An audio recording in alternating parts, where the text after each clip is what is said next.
Oh,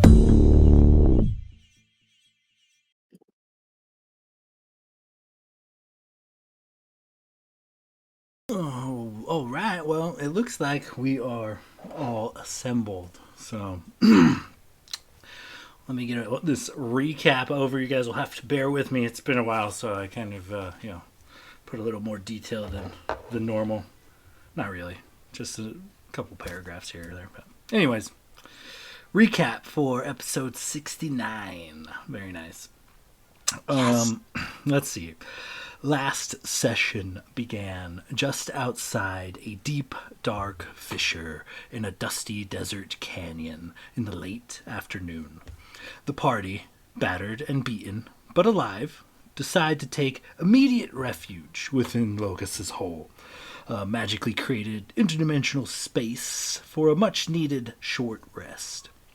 Catching their breath, bandaging their wounds, fiddling with some newfound items. After some time, the party presses on, with tremors and echoes of lizard folk not far behind. Coming to a natural cliffside, towering roughly 1,000 feet in height, after also stumbling across a private hideaway of the Holy Survivor. The sands of justice scale this cliffside with ease and move on. Upon leaving the canyon, the party finds themselves in Nightwood proper, this dense, foliage-filled, mossy jungle type of environment, and homeland to Logos. Freshly reunited with his homeland, Logos's keen senses and familiarity with the land lead him and the party to the nearby Nightwood Hall. A military training facility as well as academy in the realm. Soldiers train while students take courses. In and around this massive great hall that seems to be several dozen trees grown together to form a building rather than something built.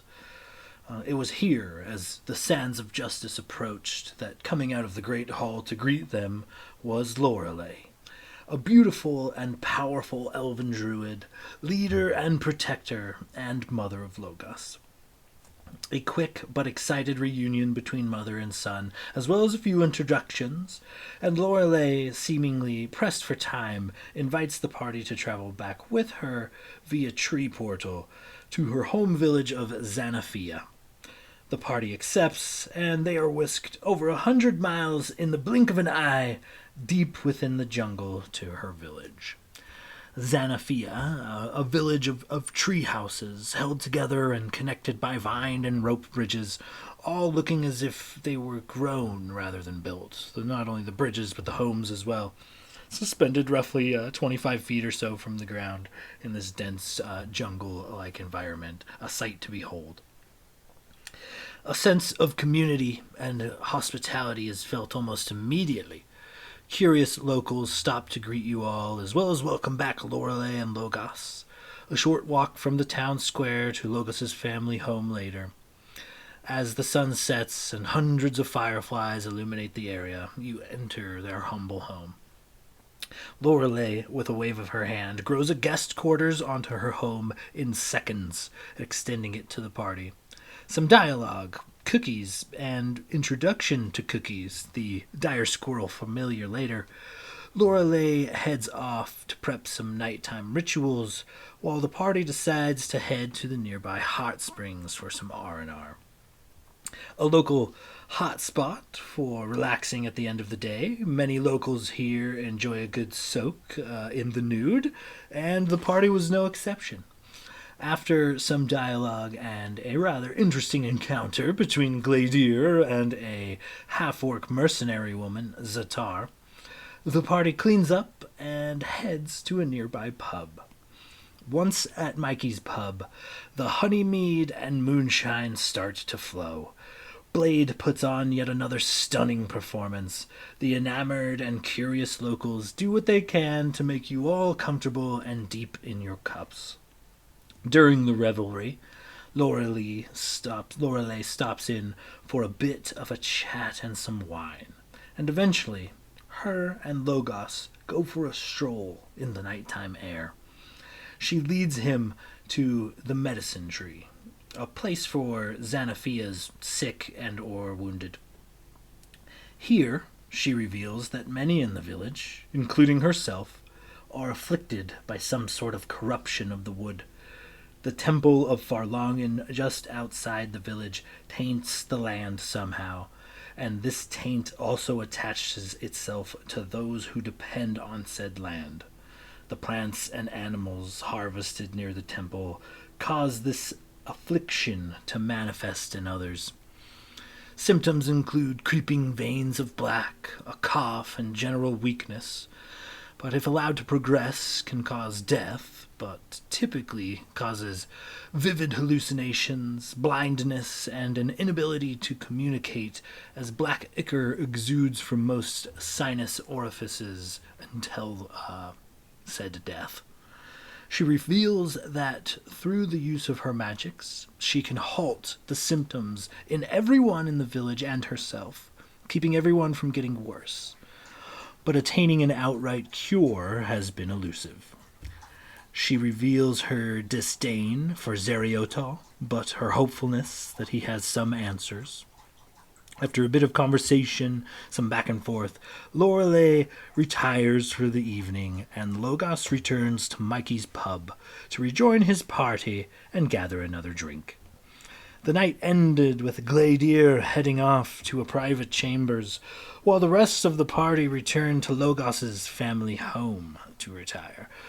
And the following morning is where we are now. So, as you guys slowly begin to come to, it is the smell of cinnamon and ginger snaps coming out of an oven that assails your senses most. That and the breaking of several pots as a rather large squirrel, not so nimbly, makes its way across various shelves and countertops, knocking most of the clay pots containing Lorelei's various plants and herbs onto the ground with a loud smash. But yeah, it is in this sort of environment that all of you come to, all of you minus Gladier, of course.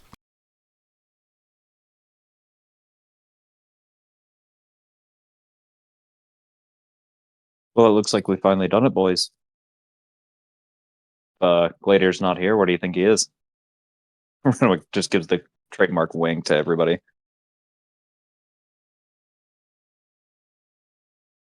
I don't know. Last we saw, Blade and I saw, he seemed pretty hesitant to be welcomed, almost like he was doing it out of shame. I don't know if he went through with it. Yeah, it's hard to say. 5 gold says he did. I vote that if he did, he was crying during. Oh, he was absolutely crying either way. I think he's more of a cry after kind of guy. But I do Well, think he probably told her he loved her, like mid coitus. Oh, he definitely confesses love. I'm sure of it. You think afterwards? You think afterwards he looked up and said, and thought, my dad would be proud of me. I don't know. Gladier seems like the kind of guy that asks, "What are we?" after a one-night stand. That's exactly why I think he probably told her he loved her. Oh, that dragon finally got his tail. Cheers to that, and I'll raise a glass of water. I'll I was raise about a to say breakfast it's like beer. 6 in the morning. What are you? Are you I raised kidding? my stein. This would not be the first time that our characters were getting like hammered right in the morning. You see the shit we go through. I see Renwick and Blade toast a beer in the morning. I'm like, yeah, I just bound down the stairs smelling the cookies that my mother's making. Renwick just nods at you as you come down. And he's like, "You can't drink all day if you don't start in the morning."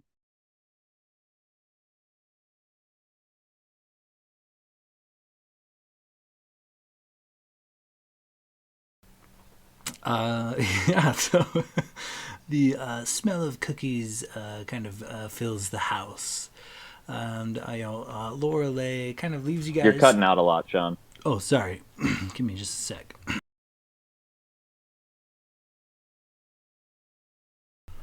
All right. I always Is kind that of, any better? so far so good. Okay. So, Lorelei actually kind of, after pulling out a batch of cookies and allowing Cookies the squirrel to eat a majority of them, she goes and makes herself a cup of tea, and she just kind of, kind of busies herself around the house, mostly picking up these flower pots that have been shattered. She, with a quick spell or two, she mends the flower pots and places them back on their various shelves and countertops. But yeah, so aside from these kind of like a bit of breakfast food, I guess, some like ginger snaps, the smell of cinnamon. She also has put on a pot of tea, if any of you are interested. But she kind of just leaves you guys to your business. She doesn't like tempt to rouse any of you or anything. Renwick, just coming from a hospitality background, can't help himself. He I think would just get up and help her like clean up after Cookie and whatnot, and just make small talk. Get to know her while everybody's kind of getting up and getting moving. Renwick, go ahead and give me. We're just gonna call this a charisma check. Uh, just a raw. Add your modifier, but just a raw roll plus your modifier. That's gonna be a 17. With the 17, Lorelei, she's happy to have the help. Oh, well, aren't you sweet, darling?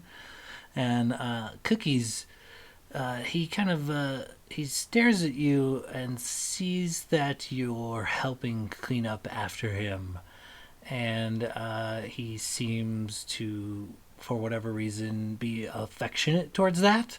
Like, as you're trying to clean up after him, he's like actively trying to mount you. He's like attempting to sit on your shoulders despite probably weighing as much as you do.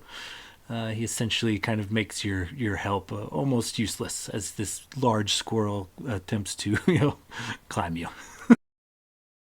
I think Renwick would probably just go along with it so as not to like freak out or upset a host or anything. And he's go, oh, this lad's friendly. Seems to have taken a liking to me. And he's like trying to hold him up, and then like the tentacle hand is like wrapping around his leg. If you let him, he fully just pins you to the ground and sits on you. Yeah, he's just gonna let it happen because this is what I would do if like a big ass dog was loving up on me. I can't help it. You let him mount you? Oh, he said mount in the sense like he's trying to climb on top of me, or is he trying to fuck me? There's a big difference. I mean, there might have been a humping stage, but essentially he seems content to just sit upon you while you are, if Yeah, prone. if he's just sitting on me, Renwick lets it happen. But if he tries to pin me down and fuck me, then I'm rolling sleight of hand because I'm gonna stick a tentacle in his ass so he gets off me. Duly noted, for sure.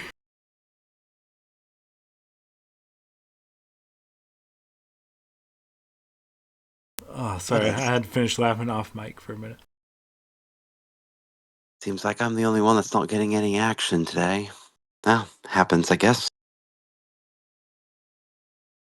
Your shadow kind of jumps up on the wall and does like the jerk off motion and then like throws it at your face and then just starts laughing. I'll point at him and be like, you! Fucking. No, you! Get out of here! He flips you off and then just goes back to being your shadow. I'll just go on to like try to full on tackle him.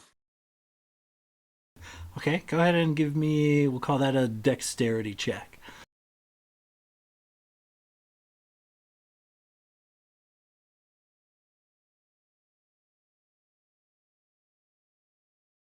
Dex. Flat. D20 plus your modifier. Okay. Do-do-do-do-do.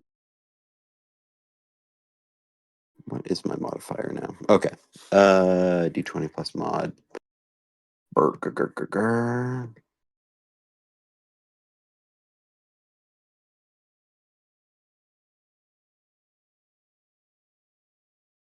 Oh, With a whopping 12. You make a good dive at your shadow, and you just kind of sprawl out onto the ground.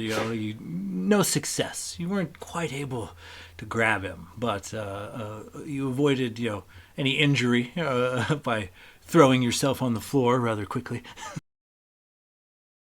I'll get back up and just be like, "Ah, he's such an asshole," and then kind of pour myself some tea. Would anyone else like some?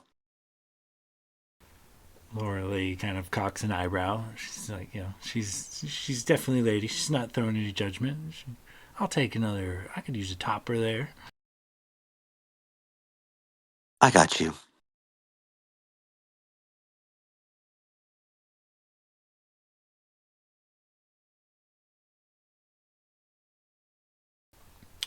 So, as you guys kind of you guys have a little bit of time in this space in this morning ritual. There's a bit of food and some tea. There's probably some leftovers that have been put away from last evening's revelries. Definitely other foodstuffs and things that pretty much an open house. Laura Lee's just kind of happy to have you guys back. She does, or have Logos back, but as soon as you guys kind of start awakening, you see she is struggling. She looks worried. She's doing like the mom, like she's sitting in the corner staring at the window, like tapping her foot relentlessly while she sips on this tea. Like she seems anxious. Before I dive into that, could I tap into Tony Hawk and see if I can get eyes on Gladier? Yeah, for sure. Well played. That was actually the last note I had. Is you basically sent Tony Hawk to just watch Gladier. I think Archie's over there too. Yeah, I was gonna say I think they were both there, Yeah, actually, yeah, they're both in the notes. and I want in on that, by the way. All right, so yeah, you guys can definitely use your abilities to kind of warg and spy on your friend. So, I believe he took off to room 3. Before I have you guys roll any checks, let's go to Gladier. So, Gladier, despite the events of the evening, you kind of have a choice to make in the morning. So, you would have a choice. You can. Zatar is an early riser. She is up before the dawn, and she invites you to utilize the facilities as you see fit. But she's also, invites you to come with her if you would like. But she has to leave early in the morning. So you have a choice. You can stay and gain your long rest, or you can not and leave it up to a con save to determine whether you've got enough rest to provide a long rest. But in either case, Zatar wakes early in the morning and she is leaving. She is, preparing to do whatever it is she does. You see her check the sharpness of her axe and the tautness of her bow, and she dons a bit of leather armor. Um, hmm. Like how many hours earlier? Like, is it like sunrise yet, or is this like it's still dark out? Still technically dark out. This is pushing the limits of a long rest. You'll have to Gotcha. leave it up to a con save. You didn't quite get a full 8 relaxing hours, we'll say. Um, because we're supposed to be meeting with what's his face? What's it called? Zero talk. Zero. I don't know. I think he would probably rest. Just like be like, oh, sorry, I got somewhere I need to be in the morning and need a little more shut eye. But I appreciate the offer. I'll perhaps see you around the trees sometime. She smiles and gives you a wink, and without a word, she's out the door. Got.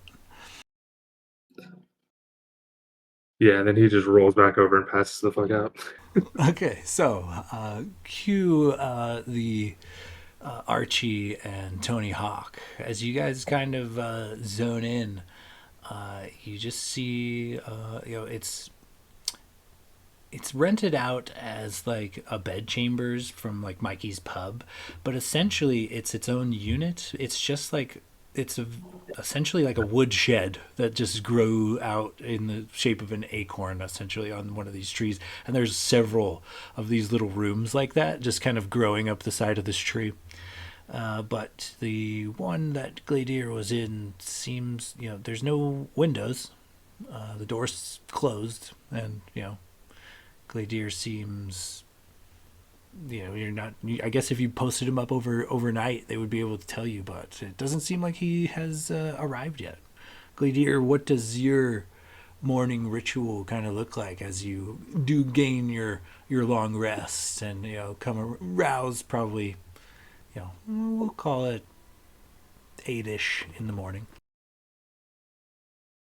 Yeah, so he'd get up and probably gather himself.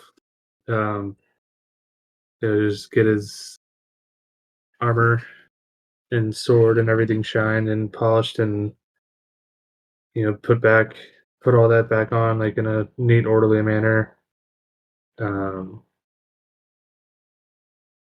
Might say like like a silent like morning prayer to not two gods. He doesn't really follow horror as much anymore, but Paylor, especially being in this this night's nature area with the sun shining in through the windows and everything. Then he'd probably get up and just maybe walk around town, maybe take like the long way back to Logos's home just to explore and stretch his legs, but then eventually, maybe walk around for like 30 or so minutes, but then eventually just make his way back to Logos's house.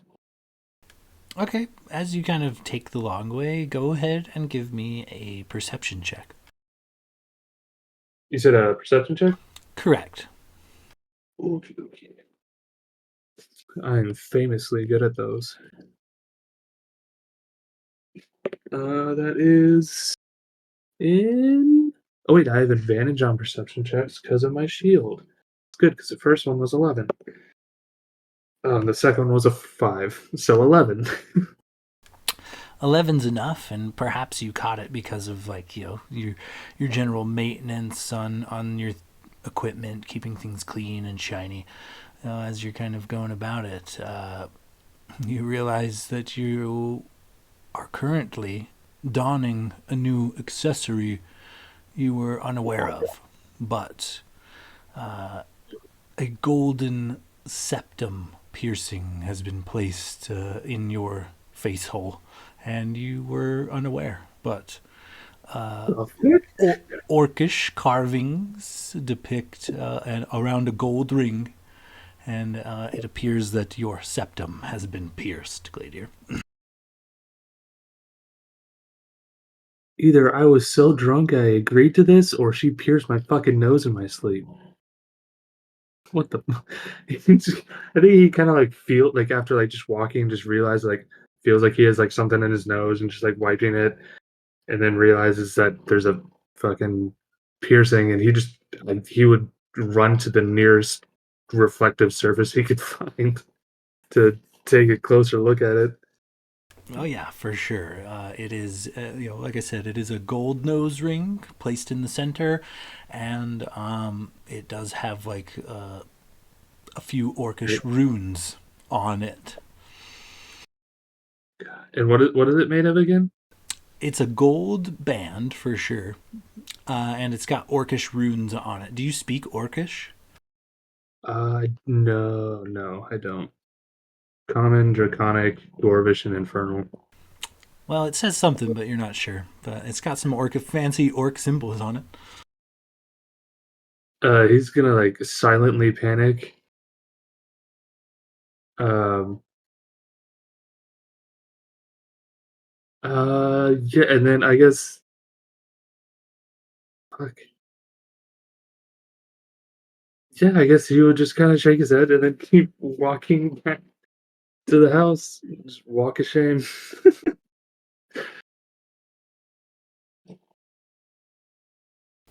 All right. As you make your way towards Logos's family home, as you get close, you hear the sound of a clay pot smash, and Laura Lee kind of call out, "Damn it, Cookies! How many times?" As she kind of wanders over to handle this squirrel, and as you approach, this 40-pound squirrel just kind of flies out a window, like as if hell hath no fury. He seems on a mission, hell bent to go somewhere and do something, but he flies out the window and runs down one of these rope bridges at an incredible speed, and is just gone. I think Glader's gonna open the door and walk into the house backwards and just kind of like announce himself, like wave his hands. All right, before anyone says anything, yes, I know it. Whatever, shit happened. But just be honest, do I look fucking ridiculous? And then he's gonna turn around and show everyone the new septum piercing he has. Oh, very nice, man. The orcs do that to warriors that they like. That's why Tardog gave me these braids that I haven't taken off since. I think And for what it, oh, sorry. I think she really likes you. I mean, I guess Yeah, it makes sense because I don't have hair to braid. Sorry, what was that, Renwick? Oh, just for what it's worth, it might have come from a drunken mistake, but it's pretty fitting. I think it looks dope and should at least add 1 to your charisma modifier. I mean, those orcs, for being what they are very stylish. I mean, she shows a gold band that matches your skin tone very well. I think, yeah, it's pretty good. Can I take a closer look at it and see if I can decipher what it says on there? You look like you're cosplaying a bull. Yeah, go ahead and give me an investigation check. Do you speak orc? I do. Okay, give me an investigation check. It's an 18 total. That's just a good roll. I only have a +1. So you notice that this gold band is wove in such a way where it is as if two gold like threads were wove together, but it is a very, very similar pattern of the braids that remain in your hair. And on this particular band of gold, it has two runes, two orcish runes. One says friend, and the other, or not friend, friendly, and the other says tribe of the lioness. Friendly tribe of the lioness. Do I have any of those in my hair? And I'll like turn around and show it to Glady. Yeah, I think that Glader will start like I don't know, poking through his braids to see if there's like maybe any like beads or some sort of like something in there that like wouldn't I don't know like clasp or something that would possibly have runes on it. I'm not gonna make you roll because you pretty much knew exactly what you were looking for. But you do find that in very small like leather bands that kind of hold these warrior braids. There is like a not only a leather band but also what looks to be like a copper band that kind of they're small, almost the size of like a bead, but they have been woven into some of Logos's braids, and they do have orcish markings on them, similar to your nose ring. Oh shit, Locust! Yeah, there's some things in here that look like it's the same sort of runes. Like you said, it's a friend of what, the Linus clan club. It says friendly, and then lioness, tribe of the lioness. Well, shit. I guess maybe we got some allies by doing. And then he notices Logus's mom in the corner and doesn't finish the sentence. Maybe it's signs that you could be passed around the tribe. Logan would be like, "Oh well, I don't know if we'd have any problem with that." And you put out a fist bump, and then remember too that his mom's in the room. Sorry, mother. She takes a long sip of coffee and she kind of sets it down, or a sip of tea, and she smiles. She's like, I'll still hold out the fist bump. she's like, well, aren't y'all cute? That Tardok's tribe, the tribe of Lioness, is all women. There's not a single male amongst them. In fact, there's rituals should any of them birth a male. They usually, well, I'm not entirely sure, but they don't accept males in their tribe. But this sort of symbol is, a sign of great respect from what I hear. I guess there's more than one way to get diplomacy. Eggley did. Hold out another fist bump. And he just laughs, shakes his head, and gives him a fist bump. All right. Well, I mean, I guess that's interesting. Kind of, for the first time, I wish I had hair so I didn't have to get a random piercing. But that's fine. It's kind of nice. It's fitting. And No. it marks you all as temporary allies of the tribe of the Lioness.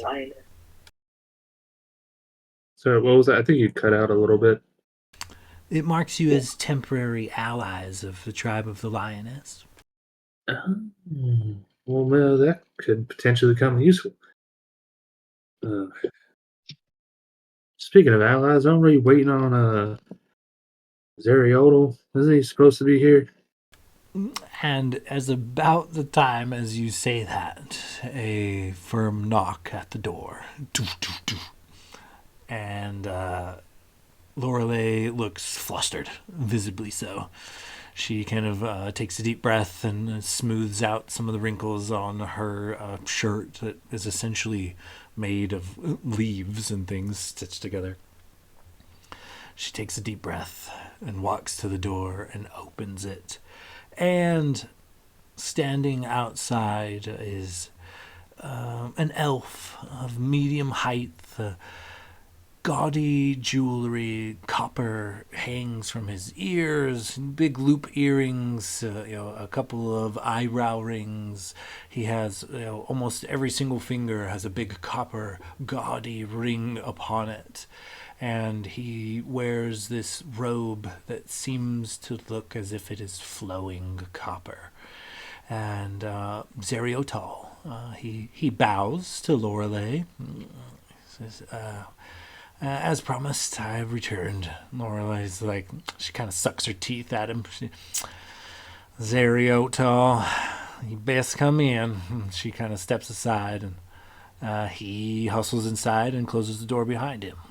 He sees the party ready, and he says, "Oh, excellent, Sands of Justice. A moment." He reaches into his cloak and he pulls out two things. One is a small leather parcel, and the other a letter stamped with elvish blue, elvish royal blue of Brightwood. He hands the letter to Blade Silverstring and the leather parcel over to Gladier. And as he hands it to you, Gladier, he says, "Now this is peculiar. I mean, naturally, as a delivery man, I had to take a peek, and I cannot for the life of me tell you what that is." Is it for all of us, or is it specifically for me? No, the king insisted that I bring it to you personally and deliver it with my own hand. Oh, shit. All right. Yeah, he's gonna open up the leather parcel. Inside this leather parcel are 4 vials of red liquid. One's kind of a reddish orange, one's kind of like a reddish brown, one seems to be like bright red, the other kind of a dull red, but they are all red. Can I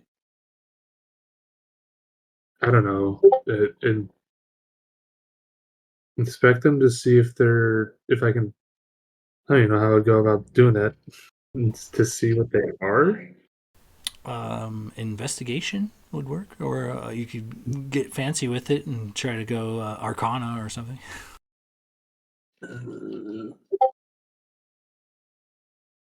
What color is the potion of my sister?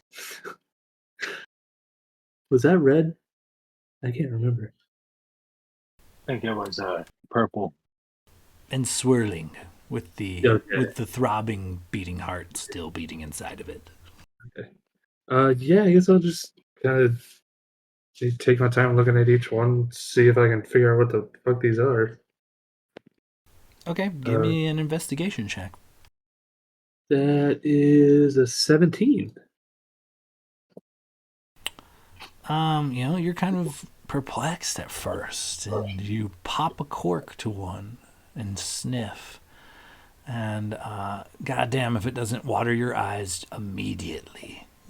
Gladier, you are sitting on 4 vials of what is possibly the world's hottest hot sauce.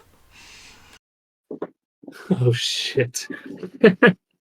I forgot I couldn't taste things for a while and asked for the hot sauce. Oh, okay.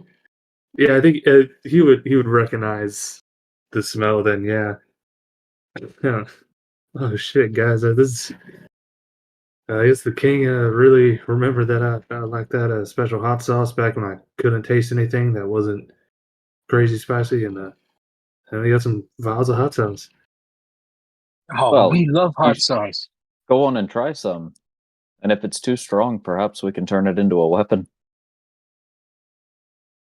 Look at you. Glader will like dip a claw into the hot sauce and then put some on his tongue. How bad is it?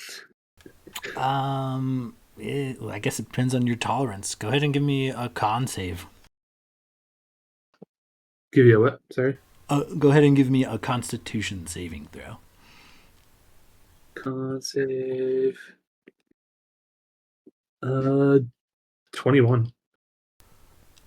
It's spicy. It clears the sinuses. Maybe it's your new septum piercing, but yeah, you're leaking after a shot of that.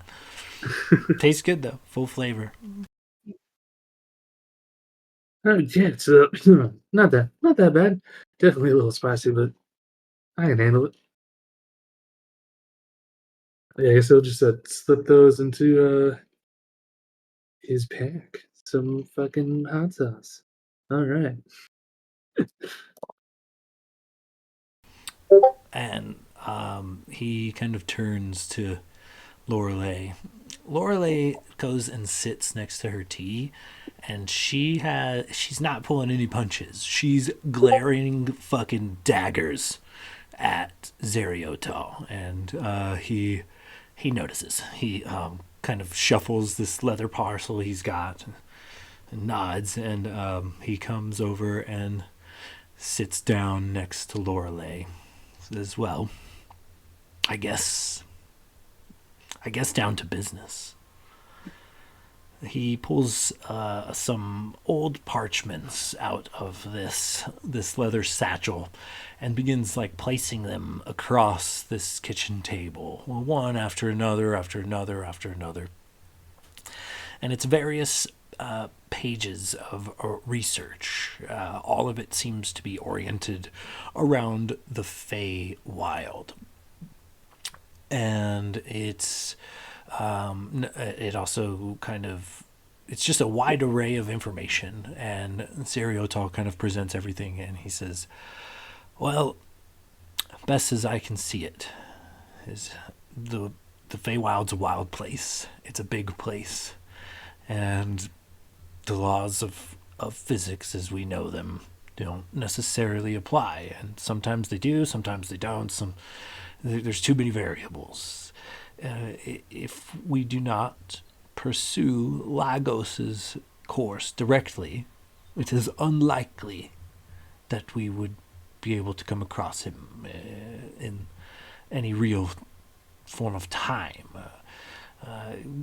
The longer you are gone, the longer you'll be gone from our realm. Lagos has been missing for... He kind of thumbs some paperwork and moves a few things around. Roughly 2 years and 25 days.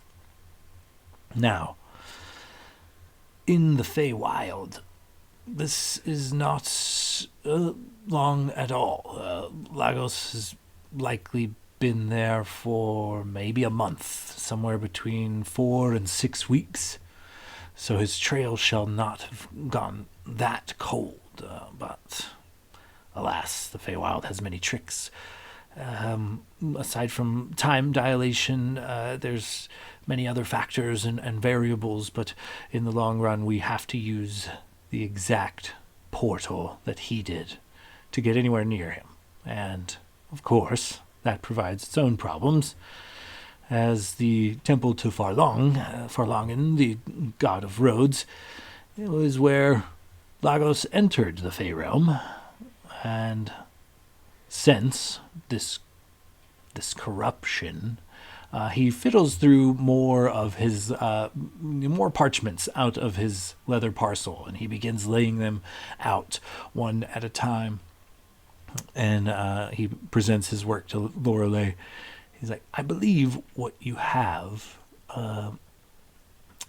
contracted here, Lorelei, not only you, but your citizens and the very land itself, is what they call, it's a curse, but it is what is known as the blessing of Nerul. It is a corrupting force that leeches the life from one place to another.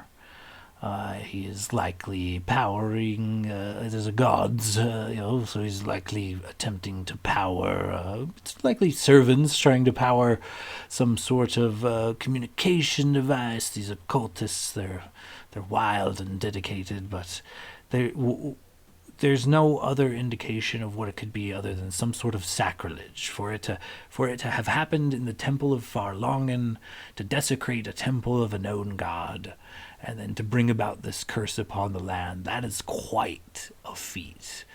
And Nerul, like the other gods, is forbidden from, directly interfering in the lives of man, similar to the code of dragons that I am bound to. But his followers, directly influenced or not, can be a problem.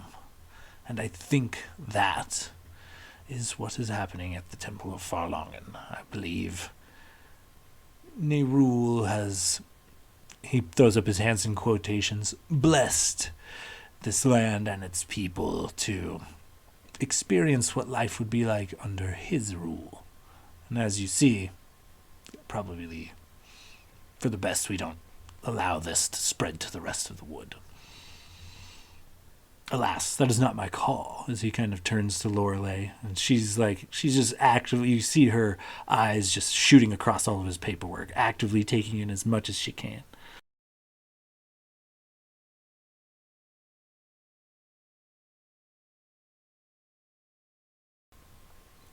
So what do you recommend there, Zeriotal? And he kind of clears his throat and says, the only way to find Lagos is to use the temple and travel to the Fey Realm. There is a gate within the temple, or there was when it was dedicated to Farlongen. So the only way that I see forward that is to clear the temple of its inhabitants and rid it of this curse, return it to its former glory, and maybe make an offering to Farlongen in hopes that he will allow us to use one of his many roads, one of which in particular being a portal to the Feywild.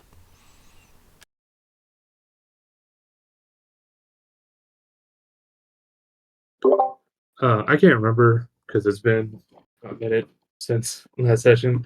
Did we have information that this was caused by Rule before Zeriota just told us?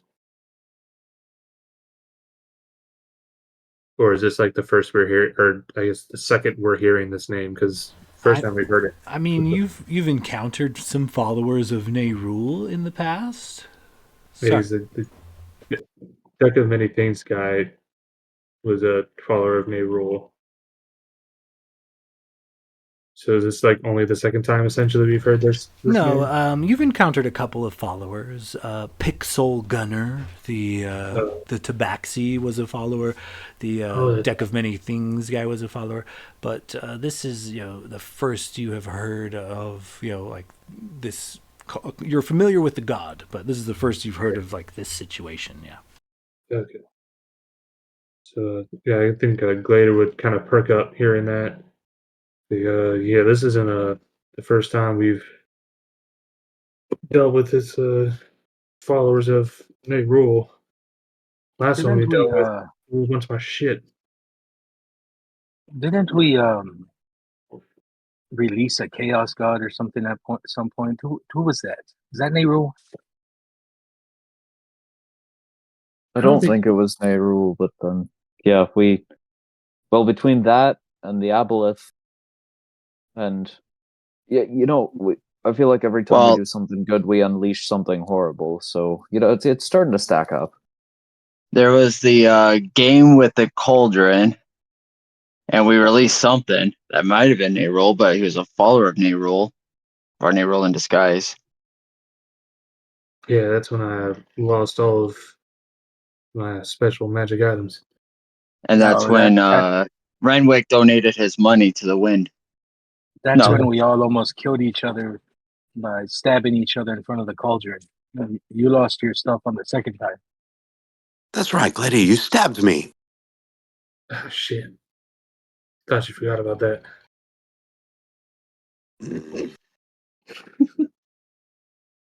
Alright, so this guy just keeps, or this god, I guess, just keeps popping up. Correct. So one encounter took all of Renwick's money. Another encounter took all of your magical items. I wonder what this encounter will bring. Shit. Alright, so I mean, it sounds like a pretty simple plan so far. I mean, we just gotta go down to this temple, fuck up everyone that's desecrated it, and get to the Feywild and save Logos' dad. Easy as that. Oh yeah, it sounds simple, and we've definitely cleared temples and whatnot before. But I mean, if this was previously dedicated to a god that your people be familiar with, is there nothing more you could tell us about the temple?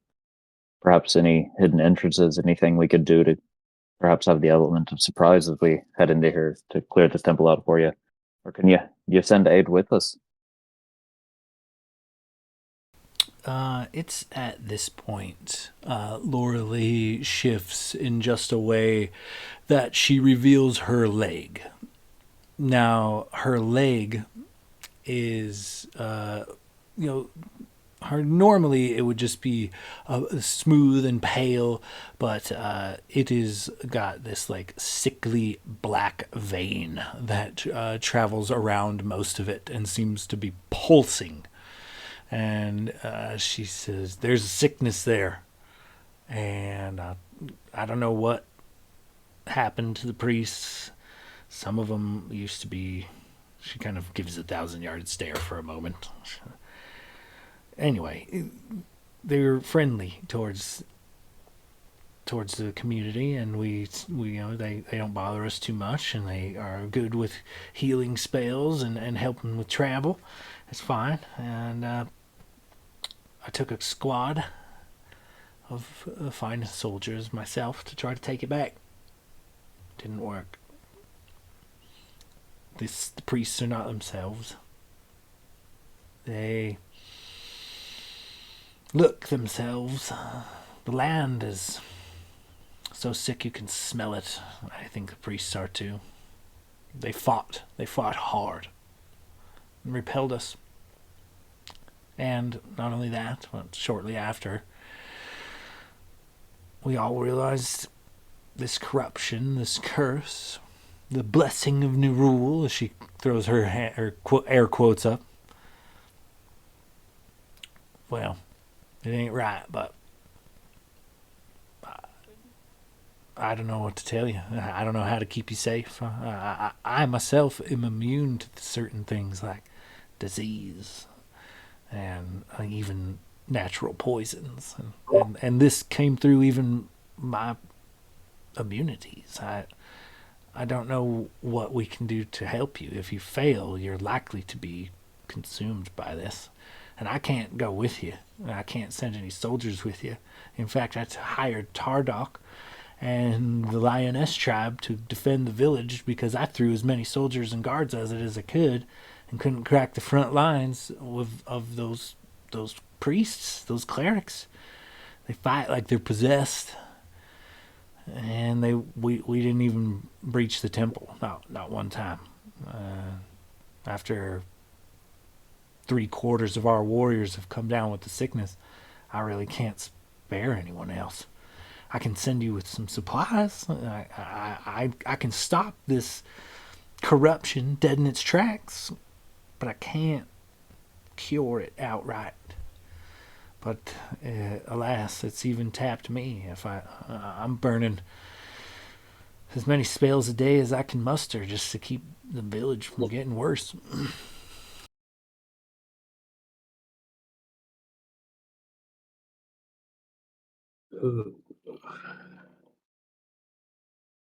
Her leg is like, she reveals that this like spider webbing of like black just kind of like wraps around her leg, and she points out where a crossbow bolt struck her. Seems to be where the infection started. I think you cut out a little bit there. Or at least I missed some of that last description. Can you? Yeah, it cut out pretty hard for me You too. know, I yeah, heard it like comes 3 it comes words. and goes. Like there's times where you're like fine, and then you'll start again, and it's just like bad cutting out. Okay, give me a sec. I'm going to disconnect and reconnect. Sometimes that helps.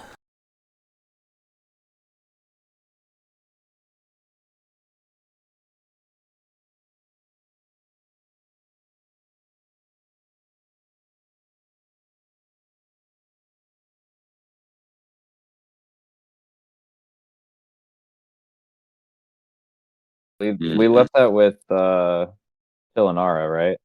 Yeah, why Yeah. did we leave that again?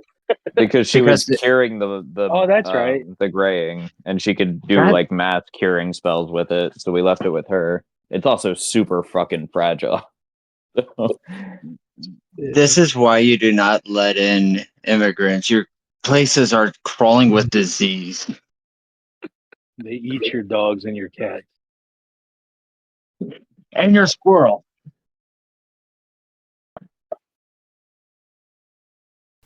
Okay, hopefully connection's a little better. Holler at me if not. I might have to do that again. Let's get a monologue going. Sounds clear. Sounds good so far. Okay, where did we leave off? You were describing Logus's mom's leg in detail. Oh yes, so Go on. this this smooth, pale, so pale it's almost like her skin is almost blue. It seems like it's got like a hint of blue to it. But aside from this very lean leg, there's this like undulating black vein. It works from her ankle all the way around her leg, all the way up to her thigh, and it seems to be pulsing. And yeah, she reveals that in her thigh, like where the crossbow bolt hit her in a battle with these priests, is where the infection started. And similar with her troops, wherever they sustained a wound, seemed to be where this curse takes hold. So if they hit you at all, you become infected. Is that what I'm seeing? I don't know the rules, son. I just know that it was a hard fight, and we're still suffering repercussions from it. Well, you said you can stop it in its tracks. You just can't cure it. So can you give us something to stop it in the event that we get hit? Because we're almost certainly going to get infected with whatever this is as we try to help you. Lesser and greater restorative spells seem to do the trick. A lesser will buy you a dozen hours. A greater will buy you a full 24. But you'll have to reapply the spell every time. I can do these things, but to send you with an item, I might have one use here or there, but I don't have anything substantial. But the jungle does provide. We have access to a lot of healing herbs, and we could whip you up a pile of potions that'll keep you on your feet. But like I said, without a powerful restorative magic, that's the only way to stop it, as far as I know. Mother, the ones that had the black ichor falling from their eyes, how long did they go untreated before they became whatever that was? We estimate about 3 weeks untreated.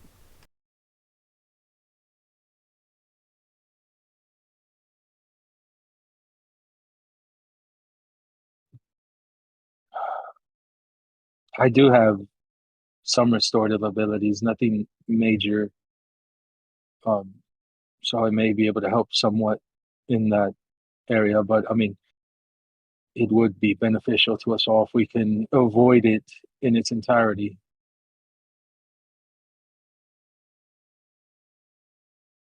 I mean, Renwick, me and you could always scout ahead a little bit, maybe see if we can get eyes and see what we're dealing with. Yeah, it's certainly worked with us in the past, and we could get the lay of the land, see if there's maybe an area that they don't necessarily guard as much, find a way in. Zeriotal flips through a pile of papers that he's now covered this whole like table with, and he finds one and he holds it up. It is a pretty decent drawing of what looks to be a crystal. It's purple and shaped oddly. It's got some rough angles on it, and as he points it out, he says, "This is what is known as the anchor, or it is something necessary to perpetuate this sort of curse. This is what you're looking for. I don't know what to do with it when you find it." He shuffles more paperwork. He's like, it doesn't tell me how to turn it off. It just says that this is the source. So I don't know, smash it, dispel it, banish it, something. You're likely to find this power source, and he just gives you the parchment so that you know what you're looking for. It is a rough shaped purple crystal that has some weird kind of jagged angles on it. My bad for coughing with the mic on. I thought I was muted. You're all good. So as he hands this parchment over, he says, destroying that is probably the best bet of reversing whatever this is. Is that in the temple or is that in the Feywild? Oh man, he kind of shuffles through some more paperwork. Um, Logos, go ahead and give me. This will be a weird one. Go ahead and give me an investigation check. Could I do history? Yeah, history will work. Not that it matters. They're both +1.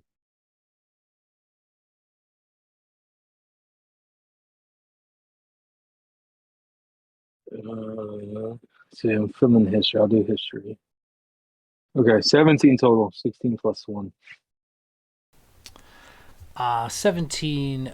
You know that Nerul is, this kind of death god that you guys have been crossed paths with once or twice, but unfortunately, with the 17, you're not pulling much from memory. You may have heard of him in passing, but you're not an astute religious member of the Temple of Farlangen or Nerul. So these are gods that you may have heard of, but you're really not familiar with either of them. Well, it seems that the next logical step is maybe we should meet up with Tardok and her crew and see what they have to say. I mean, they've been dealing with these things for the past couple of weeks. Maybe they'll have more information on how we can get in and out of this temple. If anyone has any other ideas.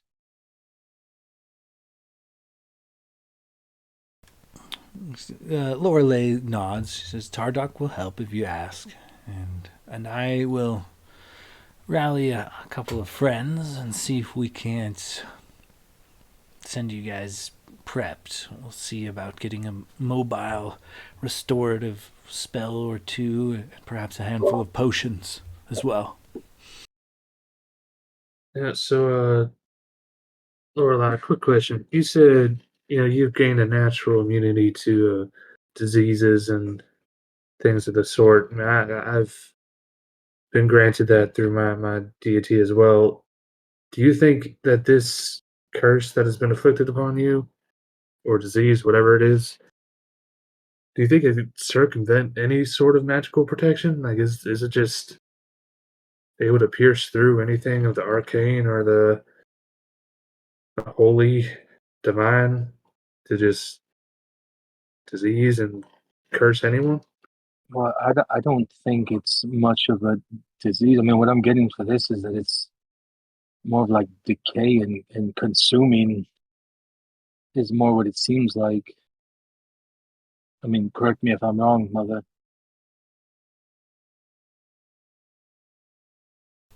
It's actually Zeriotal who speaks up. He says, "Well, it's a curse for sure, and essentially what is happening is Nerul and or followers of Nerul are siphoning life from this place, from this plane, the land, the people, and everything. Where it's going, what it's doing, why he is siphoning this life energy, no idea. I just know that it's definitely Nerul or his followers, and it is likely this crystal is likely its power source somewhere in the Temple of Farlangen.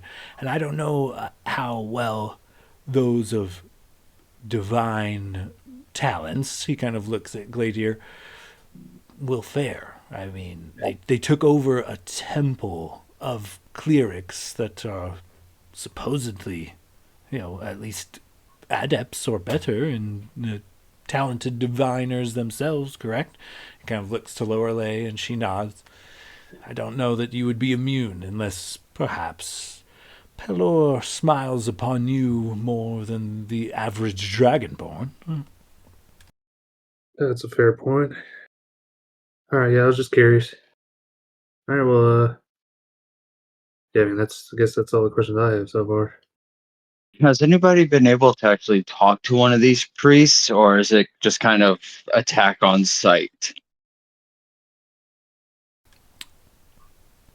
We startled them. They did not know we were there, but we did not know they were hostile. And it We did not. There was no parley. It was combat right off the get, and they fought frenzied and crazed, as if they were afraid. Did you happen to bring any of their dead bodies? We did not manage to slay any of them. In fact, when we did spill their blood, black ichor seemed to fall out.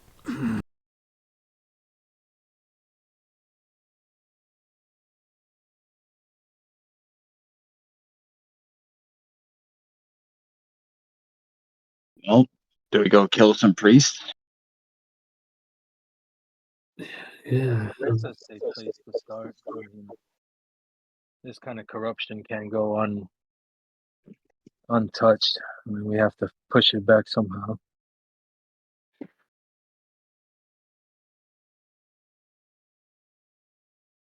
Yeah, I mean, it sounds like a good place to start. All right, Gladiator, you go talk to your girlfriend. Focus his mom will get some stuff together, and I think we should get going.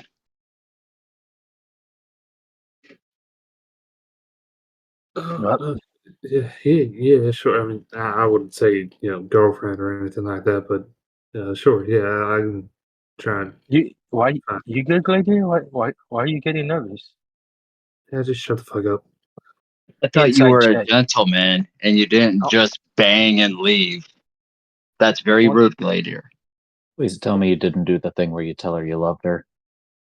No, I did not do. Inside check. Inside check. Yeah, insight check. I got a 22 inside. 16. Later did not tell her that he loves her. Okay, but why is he nervous? Yeah. I don't know.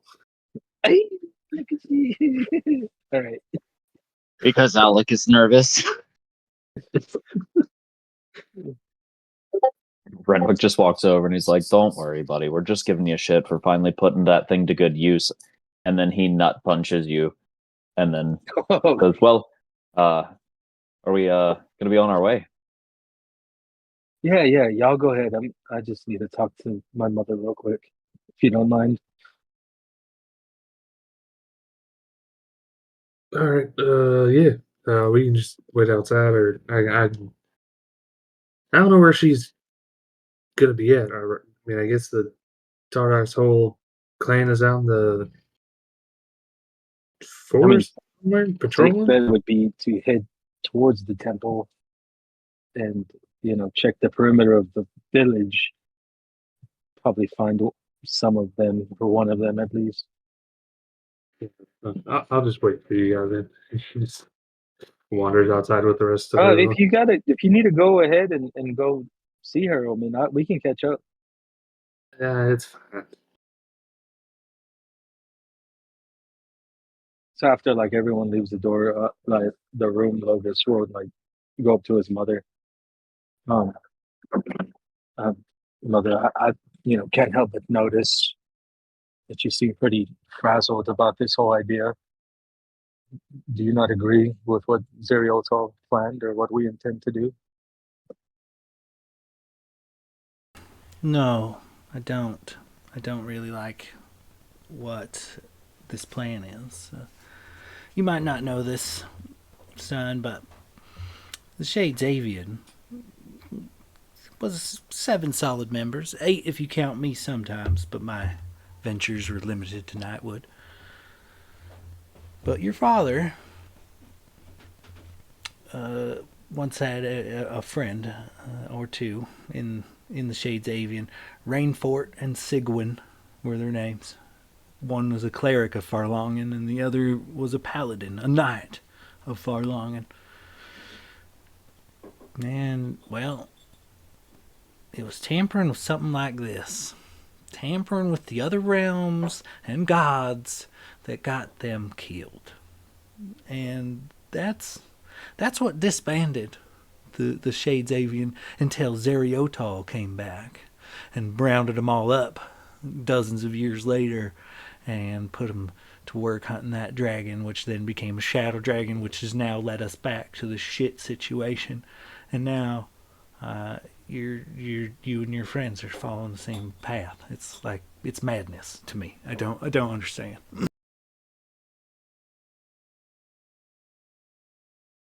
Well, I didn't know all that, and I would like to think that maybe we're a little bit stronger. I know Dad was an amazing adventurer, but we have been through so much. We've killed dragons, toppled empires, freed slaves. I mean, we've been through so much, and the idea of turning my back, and if there's even a slight chance, even a 2% chance that I can come back with Father and make this family complete again, Mother, that I cannot turn my back on this. Damn Zerialtal, damn the Feywild. I just need to know what happened to Father. And just the idea of him possibly needing me or needing us, needing someone, being stuck over there, I cannot live with that. I couldn't live with myself if I turned my back on him now. I mean, he trained me to be who I am. And if I could save him, I have to try. She kind of sighs. She says, I know, son. I know. I don't know that I could do any different if I was in your shoes either. That's the problem with all this.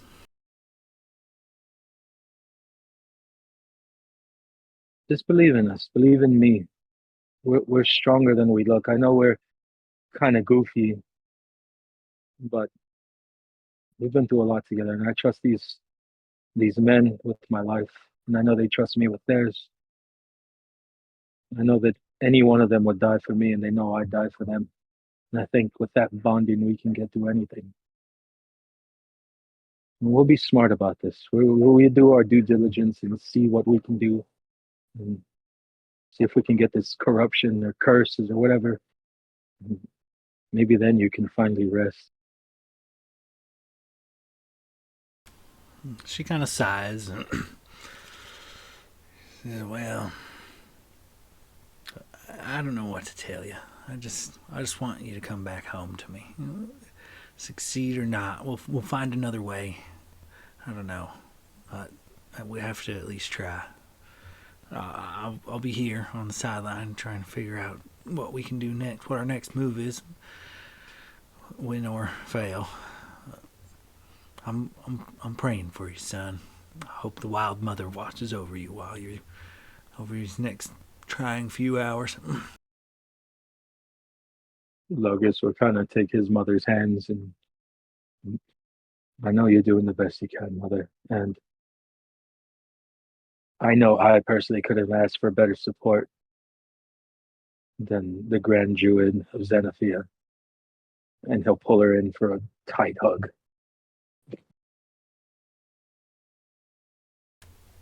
She gives you a tight hug. She returns your embrace. She says, all right, I'm going to see what I can't do about rounding up some supplies for you and your friends. Meet back here in an hour or two, yeah? Of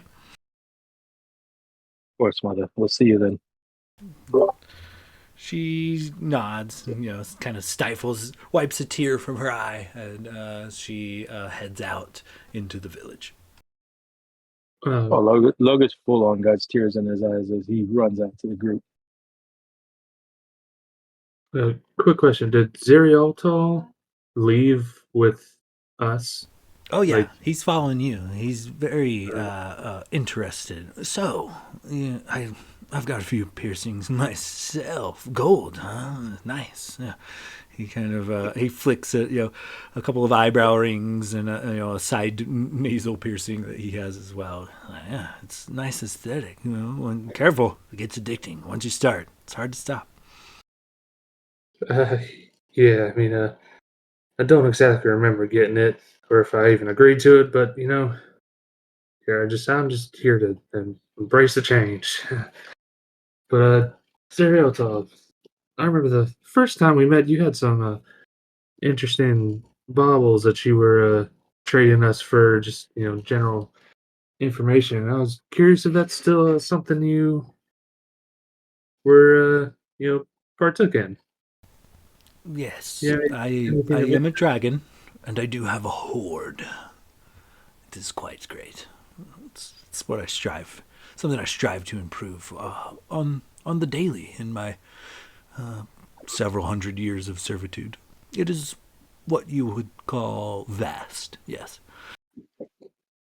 Well, do you have maybe anything of value on you now that you might be interested in trading for? Trade. Eh? He kind of stops walking on these rope bridges and just stares you up and down. What have you for trade? Uh, what would you prefer? Information, golds, items? He rubs a couple of copper rings, and you notice that all of his jewelry is copper, and that his robe is flowing copper, and he kind of gestures to all this.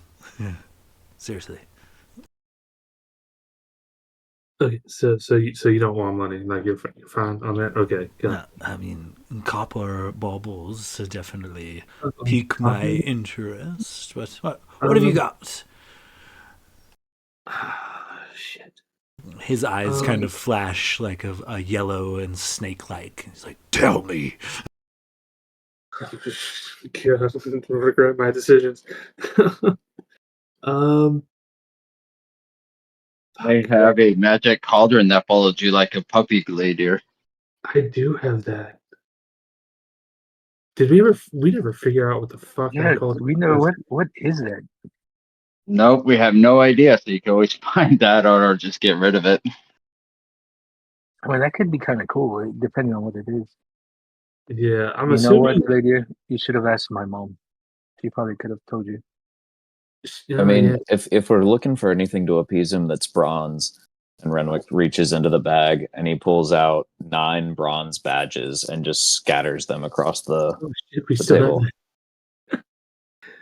Oh yeah, we my friend here, Renwick, produces these bronze badges from the Silver Queen's reign of tyranny. They were her for lack of a better term, law enforcement. They're really just slavers. But we slew them, stole their badges, and these ones are made out of bronze. That whole Right. regime has now been toppled, so these are going to be quite rare. Nobody's going to have these anymore. And I do also have this doe skin that I left out to dry in the sun, so it's pretty good shape. So if you want that, Logus? We'll pull it out of his backpack. I don't know how long that's been in there, but it's in my inventory. Also, this fucking cauldron that jumps around, if you know what this is, and he just pulls that out too. No, don't give it to him. Do you know what it is first? Because it could be useful. So as you scatter these like copper badges across the we'll say the he stopped on the bridge, so you scatter a couple of these copper badges, and he stops and he inspects them and he starts talking. He said, "These are of an inferior copper, and they are of terrible cut and make. These are just not like." As he's like talking them down, he is actively picking them up and putting them inside his robe, and he just slowly collects all of these. Are just, God, oh, that one's dented, oh my God, is there blood on that? Oh, and he just slowly collects all of these badges, and he's like, all right. He turns to the doe skin. He's like, I've already eaten today, thank you. He declines, but he turns to the cauldron, and his eyes glow with this coppery mist. And as he kind of stares into this cauldron for a bit, he's like, oh, really? Where did you find this? It's quite a trinket. It's not very coppery, but it is a wondrous magical item for sure. Well, can you give us any information about what it is? We I won that in a game of chance with actually a follower of Nerul. He had these deck of cards that one of the deck of cards actually took every single magical item I owned and shunted it into someplace out in the ether. I don't know, but pulled another card and I got this. We got this fucking cauldron. My bad, dude. I thought I was muted again. Interesting. Well, what you have here is known as the Cauldron of Rebirth. This tiny pot bears relief scenes of heroes on its cast iron sides. You can use the cauldron as a spell casting focus for your druid spells, and it functions as a suitable component for the scrying spell. When you've finished a long rest, you can use the cauldron to create a potion of greater healing. The potion lasts for 24 hours and then loses its magic if not consumed. As an action, you can use the cauldron. You can cause the cauldron to grow large enough for a medium creature to crouch within. You can revert the cauldron to its normal size as an action, harmlessly shunting anything that can't fit inside to the nearest unoccupied space. If you place the corpse of a humanoid into the cauldron and cover the corpse with roughly 200 pounds of salt, for at least 8 hours, the salt is consumed and the creature returns to life as if by the raised dead at the next dawn. Once this property is used, it can't be used again for several days, of course. Quite the item. What do you want for it? Gold? What Platinum? the I'm gonna have to confer with my group. This is much more valuable than I'd ever fucking thought it was. So we're just gonna hold on to that for now, but we'll get back to you. Maybe what about those badges though? I mean, you seem to like those. You pocket them real quick. What badges? The copper badges Renwick tossed out, and you put them in your pockets. Yes, that was payment for identifying your cauldron. Acceptable payment, surely. Gladiator, fair trade, Gladiator. I mean, yeah, You said coin for information, did you not? It is hard to argue with that. That was I mean, do you guys think that's fair? I mean, we've just been carrying around this fucking amazing cauldron and not doing shit with it this whole time. Okay, yeah, we'll talk more later. Indeed we will. What other trinkets have on you? I have a clockwork dog in a magic hole. They can bark and jump around and act as a normal dog that we got from a group of gnomes. Let me see it. But is it still in the magic hole? Who has the magic hole? I think Blade has it. You talking about the one where you fold out onto the ground and it makes the hole? Yeah, last I remembered, Yeah. the dog was in there I because think it Blade didn't need does. to breathe. Yeah, we put the clockwork pets in the portable hole. Blade, if you please, could you throw down the hole? Oh, no problem at all. And he'll throw down the hole, and upon it, you'll see Gigabraltar in there, as along with a mess of other items. I will say that this critter is he's like a clockwork dog. Lots of these cogs and things, and some of them are likely to be copper and brass and bronze, and it lights up his eyes like like 4th of July. He's just taken aback by this dog, this enchanted whirling beast of copper. How? Well, yeah, I must have this. What is an acceptable offer?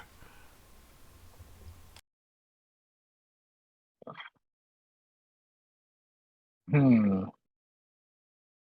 me ask you: are you just gonna throw it in your hoard, or are you gonna actually take care of him and play with him and do better than I ever did.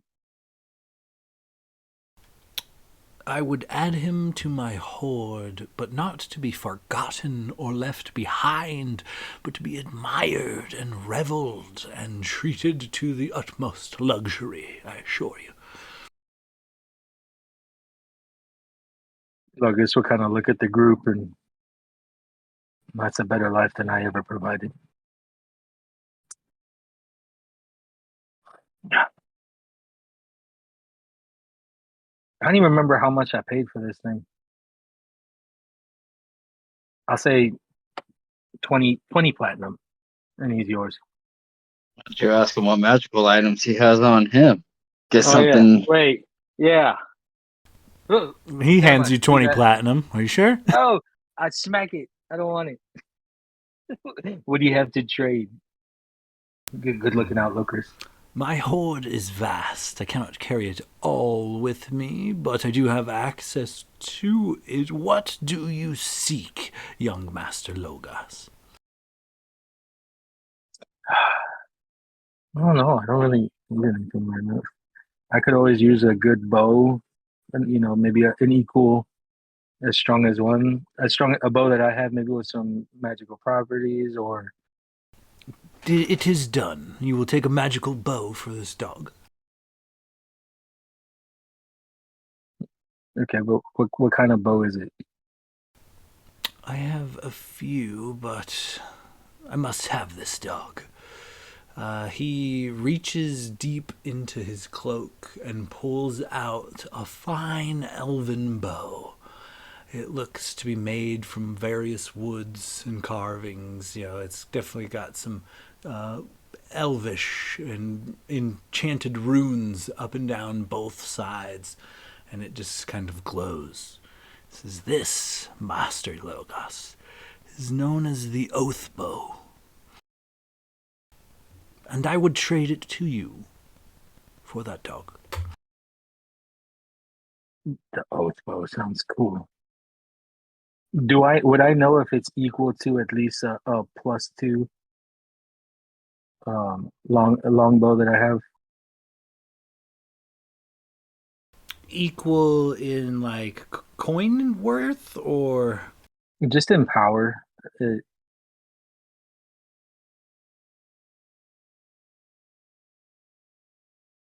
Because right now I have that bow, the dragon bow that I custom made. I don't want to trade my dog for a weaker bow. that makes sense. Let me crack open this little wiki real quick. Badoosh. All right.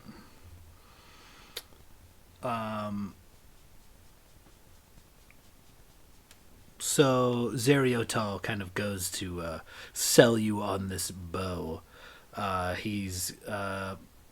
This bow is kind of got like ivory. It's got like a golden handle, but like the gold eventually turns to like ivory on the top and bottom of this bow.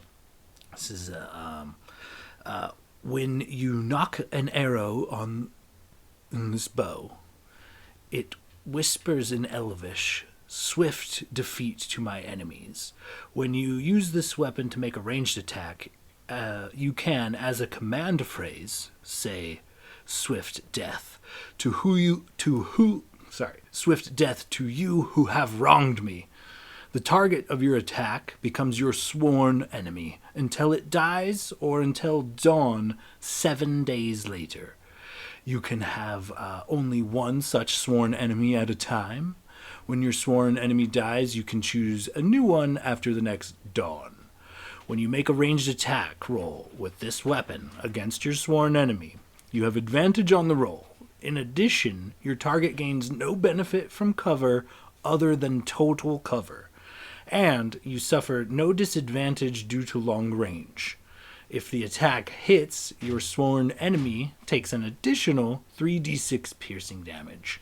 While your sworn enemy lives, you have disadvantage on attack rolls with all other weapons. Proficiency with the longbow allows you to add your proficiency bonus to the attack roll for any attack you make with it. This weapon has the following mastery property. To use this property, you must have a feature that lets you use it. But essentially, okay, yeah, sorry. Anyway, so it lets you essentially pick an enemy and do extra damage and have advantage on attacking that particular enemy. But it may, dissuade you from attacking other enemies or utilizing other weapons.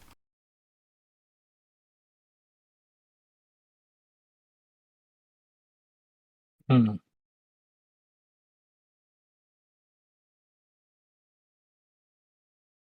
Okay, so this weapon has the following mastery property. To use this property, you must have a feature that lets you use it, but etc. Slow. If you hit a creature with this weapon and deal damage to it, you can reduce its speed by 10 feet until the start of your next turn. If the creature is hit more than once by weapons that have this property, the speed reduction doesn't exceed 10 feet. So essentially, it also could slow your target. So basically, I'll be taking like a slight damage to hit and stuff for all that extra stuff. All right. Kind of. If you, you could look it up the specs if you'd like. It should be on D&D and Beyond. It's called the Oath Bow. But yeah, it's definitely I would say a +2 to hit and damage is just a little bit different type of enchantment than like being able to target an enemy specifically and have bonuses and enchantments specifically on that enemy.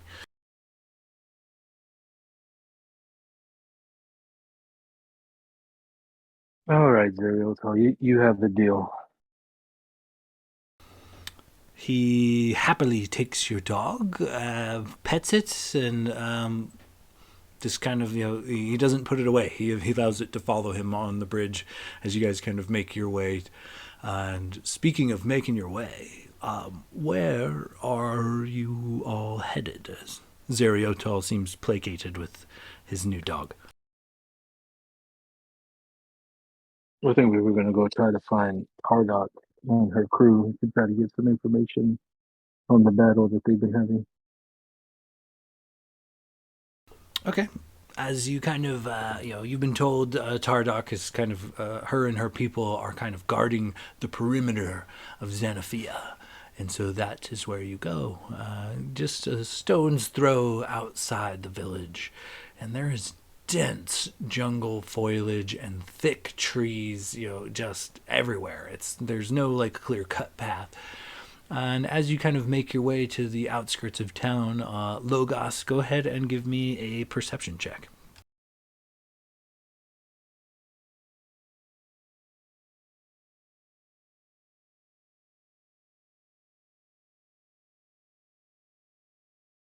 We were looking at 25 total.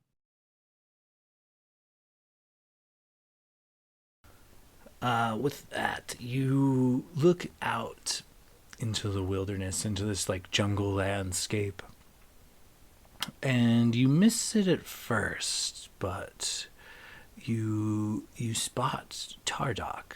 She is in this like kind of dense jungle foliage.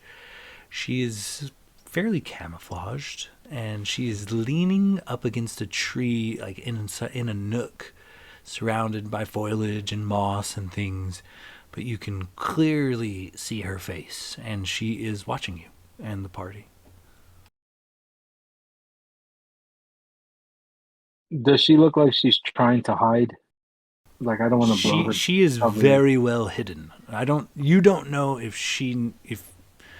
like she's watching you and you're kind of looking at her, but she's not sure if you see her or not. She's very well hidden. I'll wave at her. She does not move. She remains, silent and hidden. I'll start calling Tardok. Hello, it's Logas.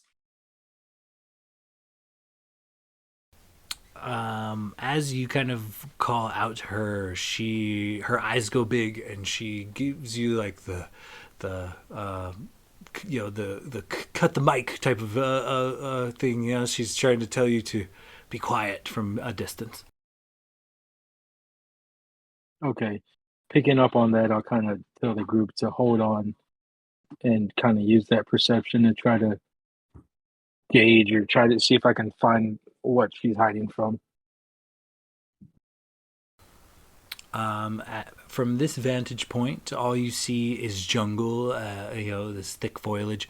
But Tardok is kind of leaning up against this tree, and there are several others nearby that are kind of essentially blocking your view. You would have to get much closer to Tardok to kind of have her point of view.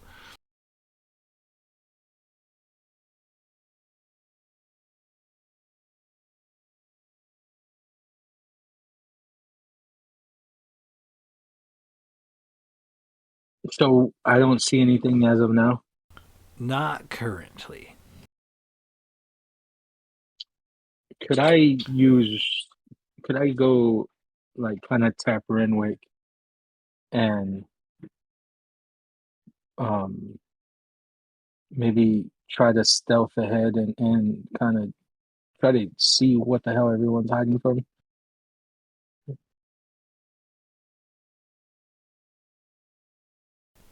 Oh yeah, go ahead and give me a stealth check if you want to approach Tardok stealthily. I'm gonna give everyone here, including Zerialtal, if he needs it, especially Gladier, a little pass without a trace. Okay, perfect, yeah.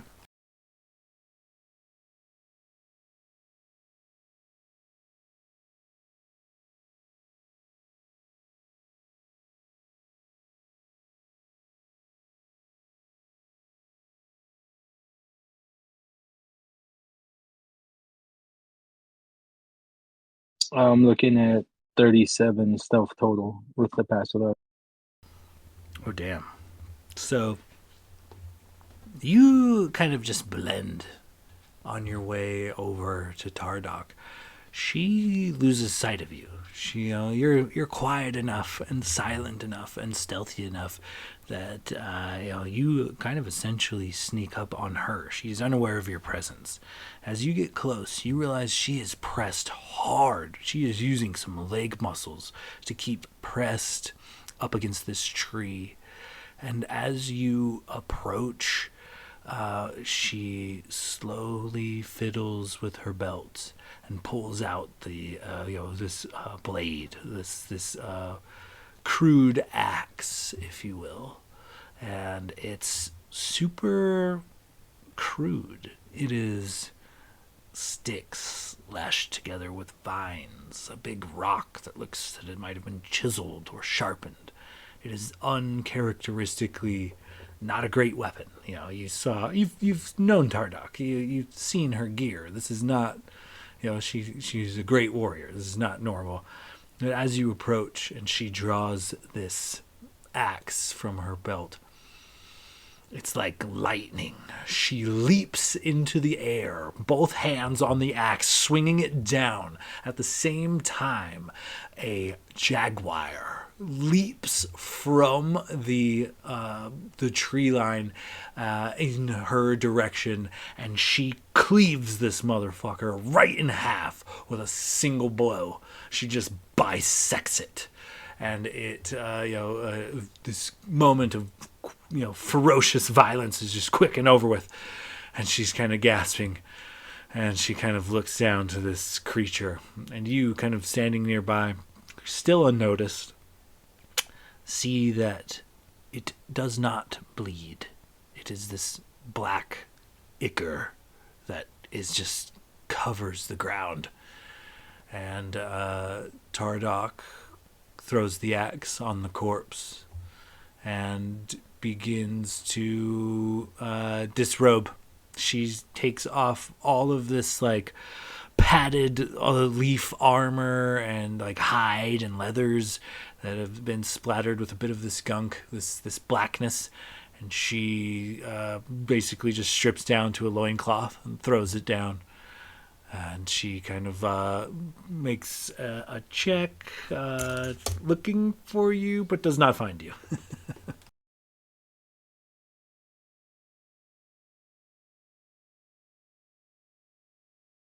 I'll kind of pop up from behind her.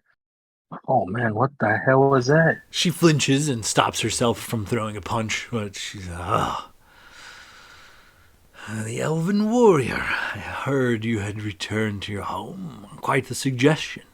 My people are quite prosperous next to yours. Thank you.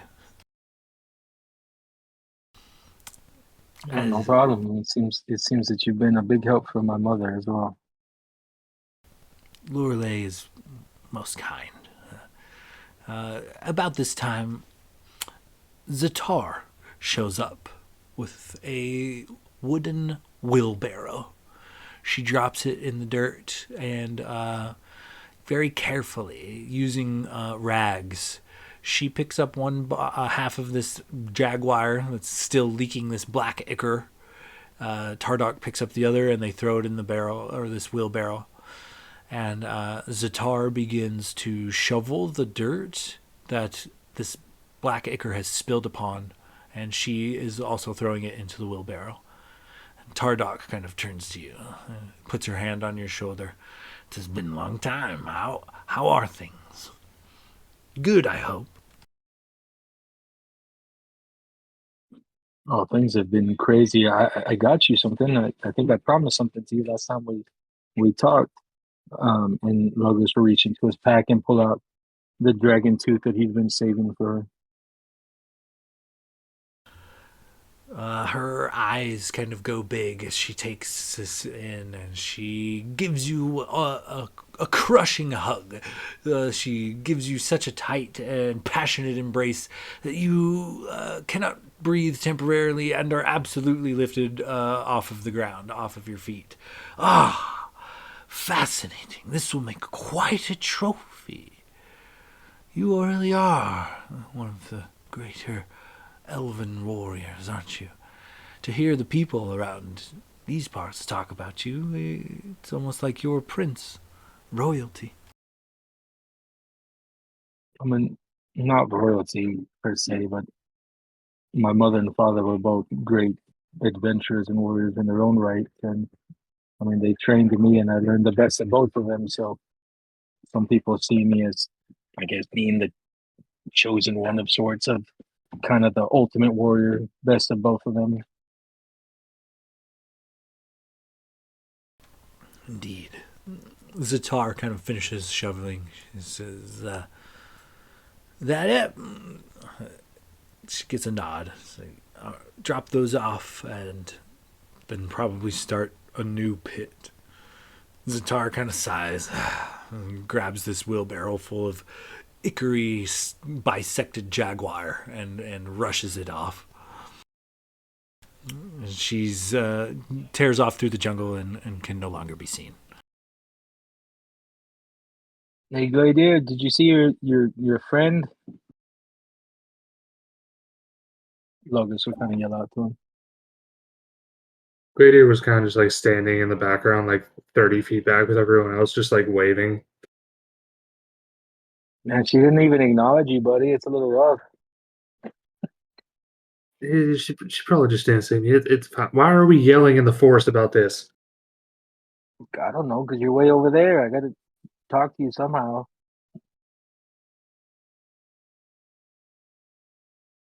It's moments like this you miss the rings. Remember the rings that we could talk to each other? Yeah. Need to use Anyways, those to die, though. Tardok, so how are things? They sent us here to kind of gauge how this is going. Seems like we have business in the temple. Well, if you didn't just present me with a dragon tooth, I would warn you to be careful. The plants and animals there have become different, more aggressive. The animals, anyway, even ones that shouldn't be. But whatever this is, it's centered around that temple. Only reaches out. It's got a good perimeter on it, but anything that wanders in there seems to come out sick, animals included. we keep them at bay when we can, and we've put out the word to the hunters to thoroughly inspect any meat. It's quite the problem. So take care of yourself out there. Got 3 boars and a jaguar just in the last 10 hours or so. Oh, you know me, Tardoc. I always be careful. Kind of give her a playful shove. Also, I brought you some little, twine or something if you want to make a necklace out of it. I don't know. I don't know what you wanted to do with the tooth, but I have mine around my neck, and I'll kind of pull aside my hide and a leather outfit and show her that dragon necklace I have that I made. She inspects it and she's, that is a good way to display. I would take this twine. She takes it from you. So she's still like nude as we're walking here. She is essentially nude. She is wearing a loincloth, but she is topless, and that's it. She's pretty much nude. I think Logus will finally like kind of realize, what's going on here, and then like immediately like blush. Well, I've got to get cleaned up, but if you live, perhaps we should talk. It would. I've got a permanent residence here now, leading the tribe and all. So, come by my home whenever you find the time, hero boy. I gotta go get washed up. She gives you an embrace. She says, "Anything else? I'm headed to the springs. You got a couple hours?" Logus will kind of look back at Zerial. Do we have a couple hours? No, we're supposed to meet my mother in like 2 hours. Can I go to the springs? Zeriotal shrugs. He doesn't say it. He just words the mouth. He mouths the words. I don't fucking know.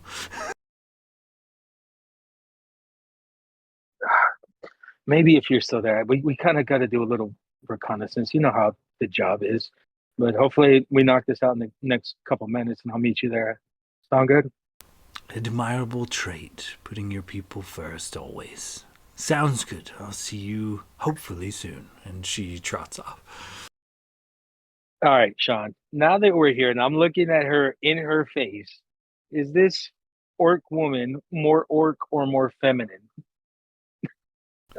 Okay. And don't give me no I have the highest perception imaginable. I'm looking her dead in her face. I will say, if this helps at all, Tardoc's charisma score is 12, so it's not bad, I guess. But yeah, Tardoc is roughly 6'5", and while Zatar is a little over 6 foot herself and very lean, Tardoc is she's a bit more muscular. She's definitely like I said, she's the leader of the tribe of the lioness.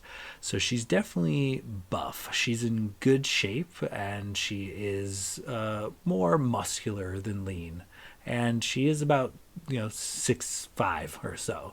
She's probably pushing, not quite, but just at about probably 210, 220. Like, she is definitely fit, definitely athletic.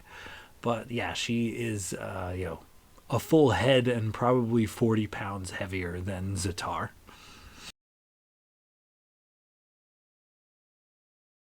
But is she fine though? I mean, So you're beauty telling is in the eye of the beholder. So, I mean, a 12 would probably put you at what? You're probably somewhere between a 6 and an 8 out of 10, right? So you're saying Logus was the bottom in that whole scenario? We think we've already established that Logus is versatile. I think he can be whatever his partner needs in the moment, because he can be masculine and kind of feminine with his long, slender body. You know, Gladiator, we've been in the hole together. I will say So- she's pretty for most orcs do not exceed 10 on the charisma score. So she's attractive, particularly for an orc, for someone with green skin and tusks. So an orc 12 is a human 7, is what you're saying. coming from an elf, maybe. I don't know. Question mark? I don't know. Possibly. Logus kind of watches her, saunter off. I'd imagine Tardok, kind of putting on a little sway in her hips for him. Oh, for sure. And Logus kind of like just mesmerized until someone snaps him out of it that we got a job to do.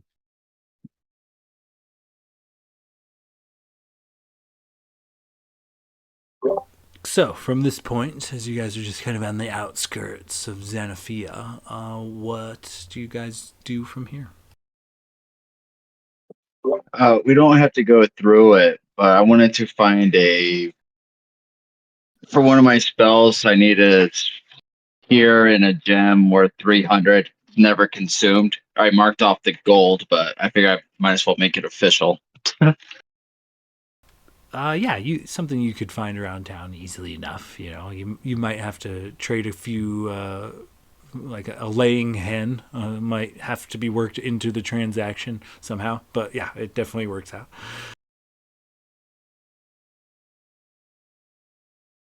Also, finding out about the cauldron, when I assume Glader probably would have gone with Locris as he walked around to try and find these supplies. Find as much salt as he could.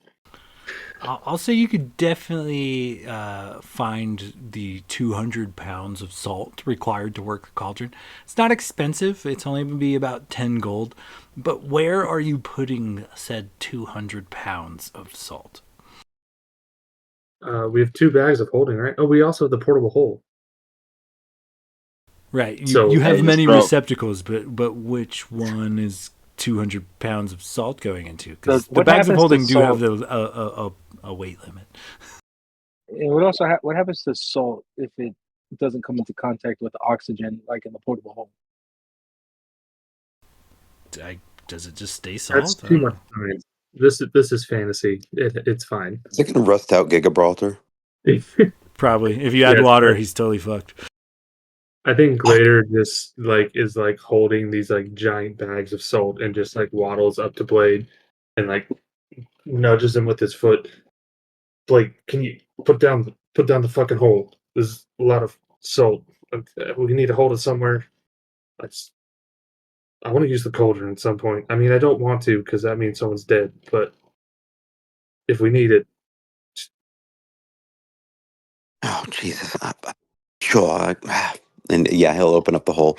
Just keep it away from Gigabraltar. I don't want anything happening to him.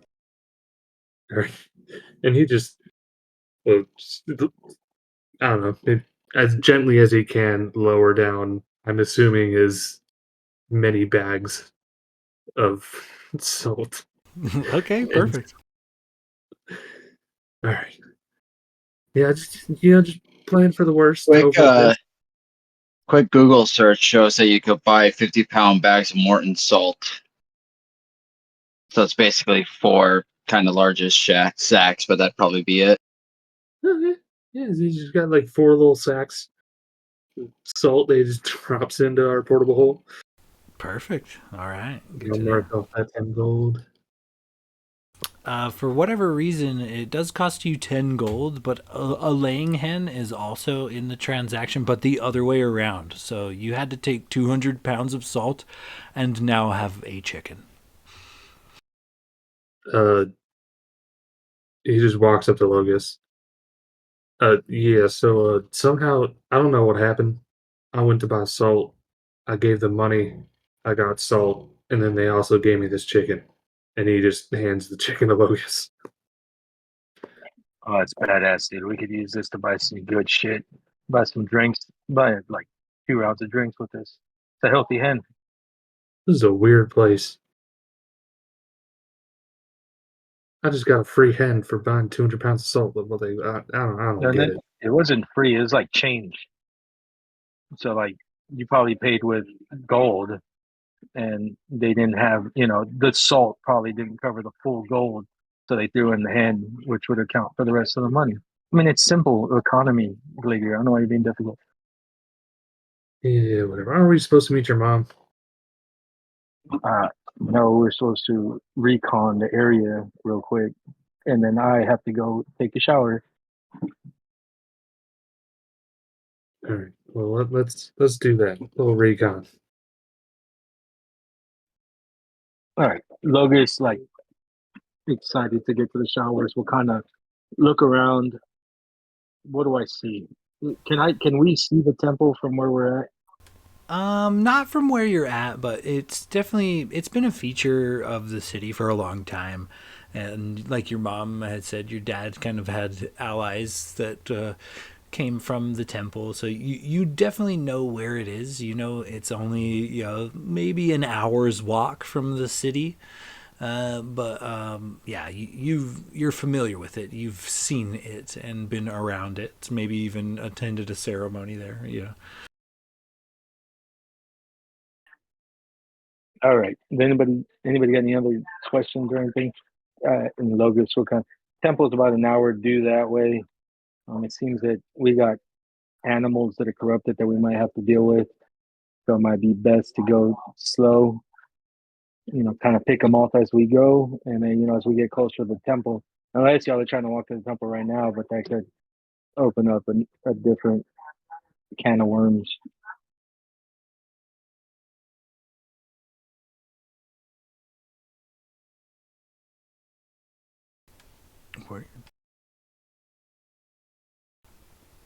So, you guys decide to head to the temple then?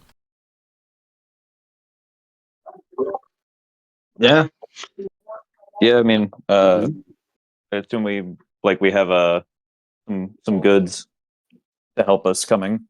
So once we have those, I think we're stocked up and ready to go. Well, we were supposed to meet my mother back at the place so she could give us the stuff, unless Well, I'm mistaken. should we just go with the stuff and then head to the temple? I mean, I hate to break it to you, Logos, but you might need to miss your little rendezvous with at the hot springs. Logos is gonna throw a ball bearing at Gladiator. I'm gonna take some right now, but I'm not gonna miss that shower for anything.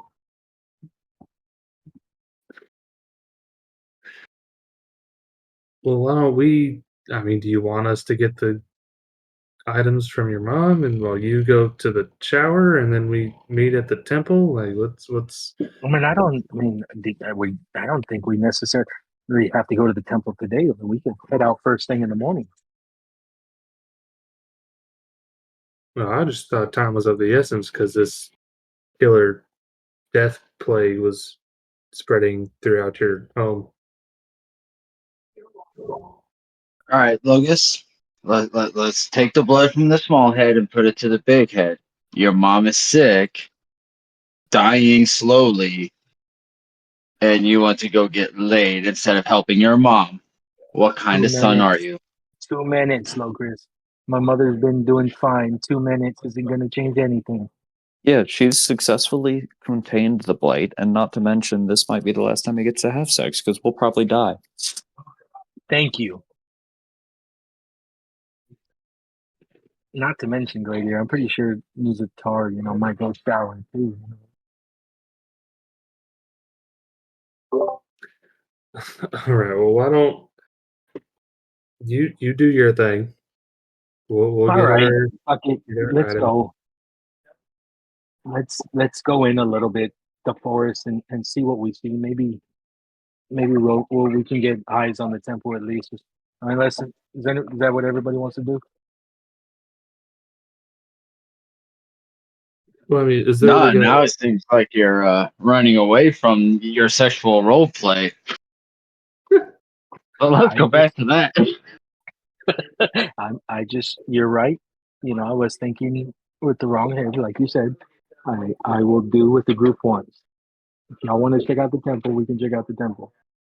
It seems that Tardok appreciates that kind of thing anyway. well, do we need to recon, or should we just get the items that Logos's mom was going to give us, and then head to the temple and just kind of see what we see, and then go for it if we need to?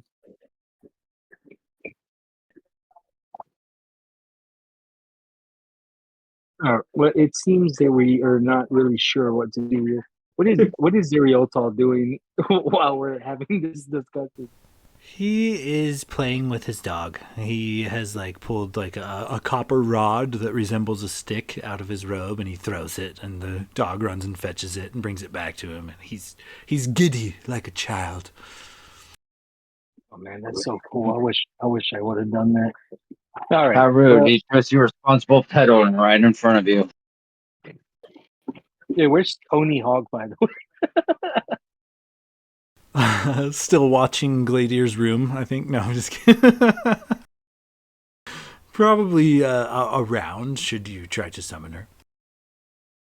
All right. Well, it seems like we're not too sure what we need to do.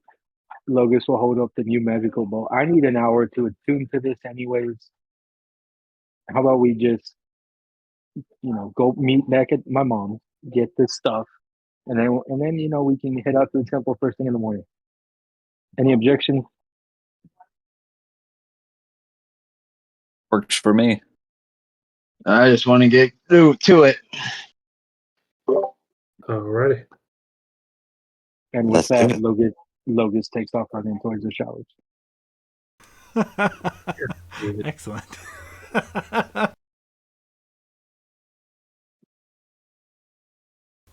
Locris is going to try and sneakily go by the showers, and once things get hot and heavy, he's going to throw a card for the deck of illusions. Perfect. What? He's got to roll stealth or something because my passive perception is insane. Okay, yeah. Give me a stealth check to kind of get close to the hot springs where Oh yeah, where they burn. I know my stealth ain't that damn high. I feel like Logos is probably pretty distracted, though. I'm pretty sure Yeah. Logos just casted Pass Without a Trace on everybody. And I am a master of disguise, so I will disguise myself so he would not recognize me.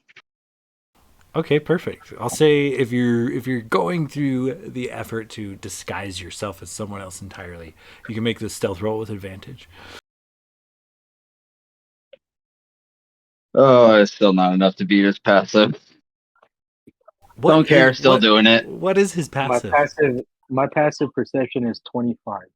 Oh fuck, that was a lot. Okay, yeah. Well, so I think only Renwick would be able to beat that. what card do you throw out there, Locris? All right, it's going to be the 10 of hearts, which is God damn it.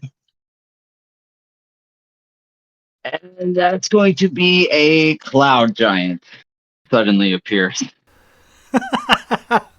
So this massive, like gray skinned giant, Logos, you're pretty aware that as this stranger seems to waltz by the hot springs, he drops something, and that something transforms into this massive gray-skinned 25-foot tall individual who just kind of glares menacingly at everyone in the tubs.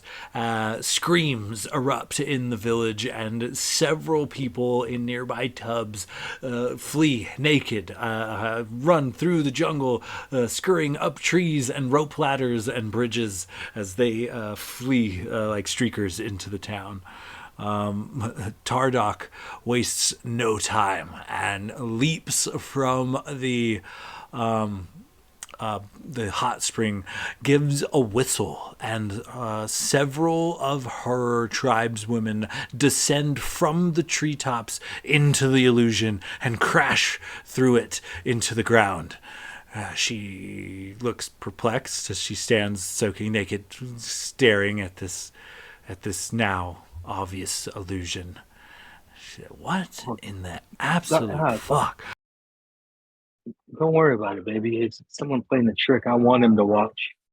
Come back over here. She cocks an eyebrow at the giant illusion, and then back to you, and she kind of with a cheekish grin. She's like, "Oh, you're kind of freaky."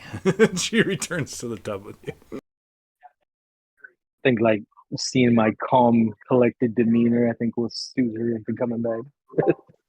Is this like a public hot spring that they're just, fucking in? Wait, Yeah. who said we're fucking, dude? We're just kissing and hanging out, man. Jeez. She has a room we're planning on going back. There's like a grandma with her watching her grandkids in the corner, and it's Yeah, just, dude. I mean, the Wood Elves are very free love type people, man. it's Christ.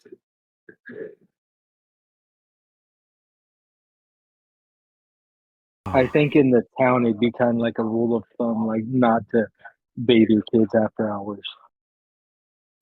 Oh, Because oh, things it's are going fully down. like it's like noon at this point. It's like not evening. It's about lunch.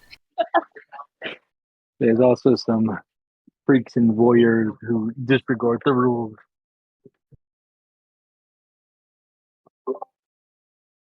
I think a Glader would have just gone back to Logus's house and just chilled. Not sure if anyone else went with him, but Zeriotal would likely join you as well and head back to Lorelei's home. Glader's gonna pull out 100 copper pieces.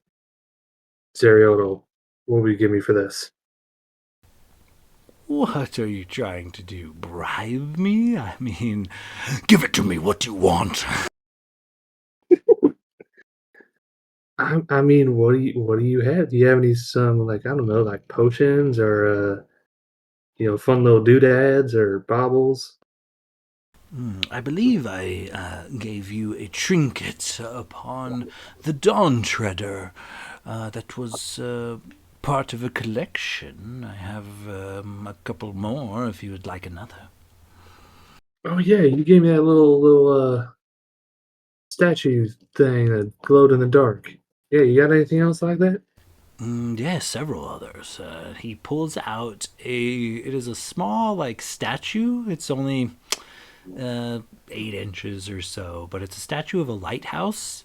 And the light at the top of the lighthouse is actually very bright and illuminates the immediate area. I say, Oh, I think so, that's the one would you care I for think, a trade? I think that's the one you already gave me, the lighthouse. The one that the cards Oh no, destroyed? I had the stone carving of a wizard tower, which at night shines as if affected by the light spell. That's the one he gave me on the Dawn Treader, I think. Correct. Okay. So is this one just like a lighthouse that does like a similar effect? Essentially, it is the 24 hours of the light spell. The problem with this particular item wouldn't be turning the light on, it would be hiding the light from view if you were trying to be stealthy or something. Like it never turns off, it's always on, and it's very bright. Well, I do think that's very cool. I think that might get a little, uh, I don't know, obvious in certain situations where I need to not be so obvious. Are there any other in this sort of collection that you have that don't shed light, or do they all just shed light? He digs through a couple more, and he produces. It looks like similar to a wizard's tower, but it is crooked and black and twisted. Resembles the sorcerer's tower, and it allows the casting of darkness once per day. I will, yeah, sure. That's a seems like a mighty fair trade for that 100 copper. I will take that. It is centered on the statue, however. So do with that what you will. And he hands over the. He takes it, and not only does he take the coins, he inspects each and every single one of them, even if it's just briefly, and then stuffs them into a pocket, and they are never seen again. And Glader takes his new little statue and then sits down in a chair and starts nibbling on cookies.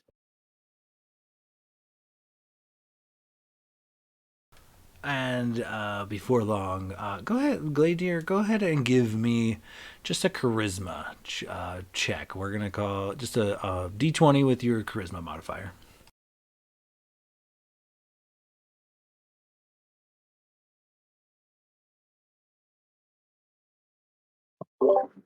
Sorry, you said just a straight D20 plus charisma modifier? Correct. Just a charisma check, if you will. Oh, 19. 14 plus 5 charisma. As you kind of sit down and go to eat these cookies, it is not long before Cookies the squirrel returns. And he sees you eating the cookies, and he comes over and he shovels a couple in his mouth. And he seems excited that you like the cookies as well.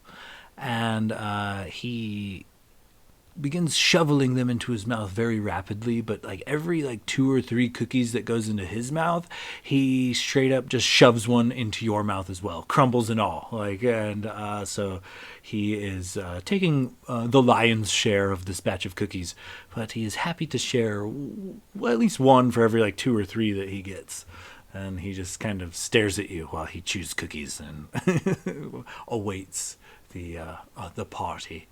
It is not long before Lorelei returns with what appear to be armfuls of groceries.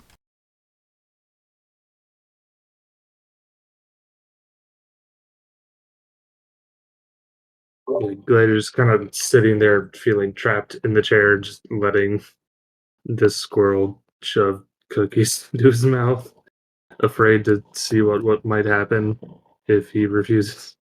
She's all, Lorelei's happy. Oh, you found a new friend. Well, good on you. She goes like putting some stuff away and whatnot. So with Logos at the springs and Gladier heading back to Lorelei's home, is there anything in particular the rest of the party wanted to accomplish at this time? I mean, if we're in an elven city, I would just take a quick look to see if they've got any sort of fancy hand crossbow that I could potentially upgrade before we go try to take on a bunch of crazy powerful druids that have already warded off a tribe of warriors. But aside from that, Give me an investigation check real quick.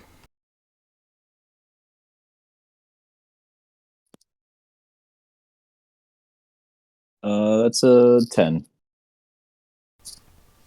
With a 10, you kind of look around. There are a few various, merchants here and there that have trinkets and various adventuring gear to sell, but no like formal shops and nothing like that just jumps out at you. However, you do with the 10, you would realize between Zarioto and Lorelei, this is kind of a smaller village, but Zarioto and Lorelei are probably the best equipped people in the local community. If they can't get it for you here, then you're not likely to find it.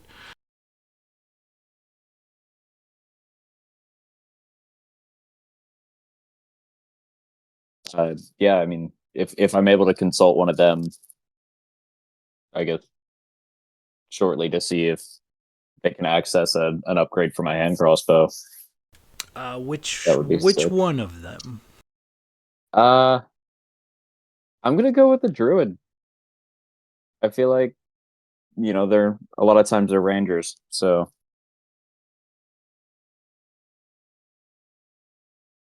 As she kind of this is the crossbow of Alana, correct? Or that's what I have the crossbow of Yandala. It's a +1 right now. she kind of takes a look at this crossbow of yours, and she says, there are rituals. It is made of wood. I can enchant this. If you would leave it with me until morning, I could perform a ritual that will, at least for the time being, improve the enchantments already upon it. How do you feel about the goddess of the wood, Elana. Well, I can't say that I'm particularly a subscriber to any god. I'm more of a patron, unfortunately, at the moment. But I I would take any boon from a god that would befit our enemies destroyed. I see no reason not to leave this with you overnight. Well, I don't see why she would hold back her blessing on someone doing her bidding of healing the forest. So, yes, leave it with me overnight, and I will leave it in her hands. Make this enchantment stronger. And yeah, he'll like unmount his hand crossbow and pass it over to her, and just say, "Well, looks like we've got some time to kill, boys." And he'll just pop his flask open. She will provide you, Gladier and Renwick, since you guys are around, just so you guys can make a note of it. She provides 1 greater healing potion for everyone in the party, so 5 greater healing potions. She also provides a scroll, 2 scrolls, one of lesser restoration and one of greater restoration. And she kind of just gives it to you guys. This is my contribution to your safety. I hope it helps. Oh, this is very kind. We appreciate it greatly. Renwick, I already have the ability to cast Lesser Restoration, so maybe this could go to someone else just in case, we get separated or something. But the Greater Restoration is also definitely going to be helpful as well.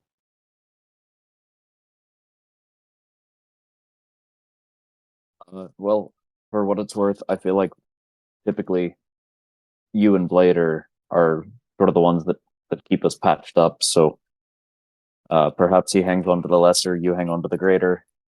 We'll divvy up these potions. And Blade, can you cast Lesser Restoration?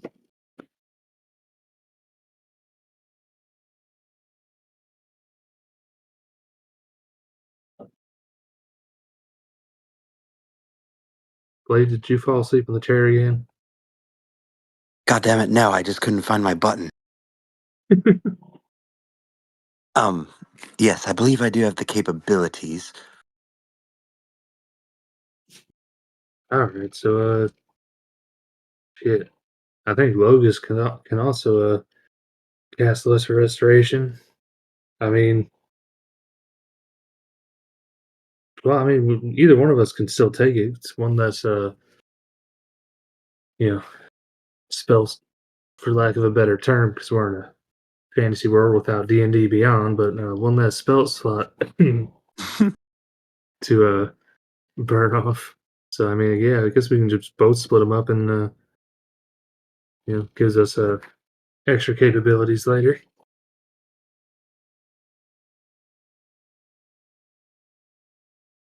So, do you want the blade? Do you want to take the lesser or the greater? I'm fine with either one, honestly. Um, I'll take the lesser. Uh, All right. yeah. Miracles. I'll take Greater Restoration. Is that a what's it? Is that a 5th level spell? Ooh, I'd have to look that one up. I think so. Sounds right. It's in that neck of the woods. Maybe It's got to be it's 5th fifth or because 6th. Yeah, somewhere there. yeah, because I don't have it yet, and I have up to 4th level spells right now. Child's play. Yeah, shut up. I'm a half caster. Oh, All right, so I guess we're still just hanging out, taking sips from Renwick's flask until Logus and Locris come home from their shenanigans. Locris, what's your next move after dropping the giant illusion and kind of terrorizing some local townsfolk? Where do you go from there? I would have just been walking around the town looking to see if there's anything interesting or any shops selling, interesting trinkets. Usually on slightly more macabre side. Oh yeah, for sure. Go ahead and give me an investigation check.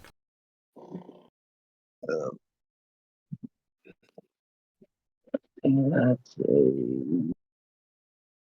9. So it's 15, 24.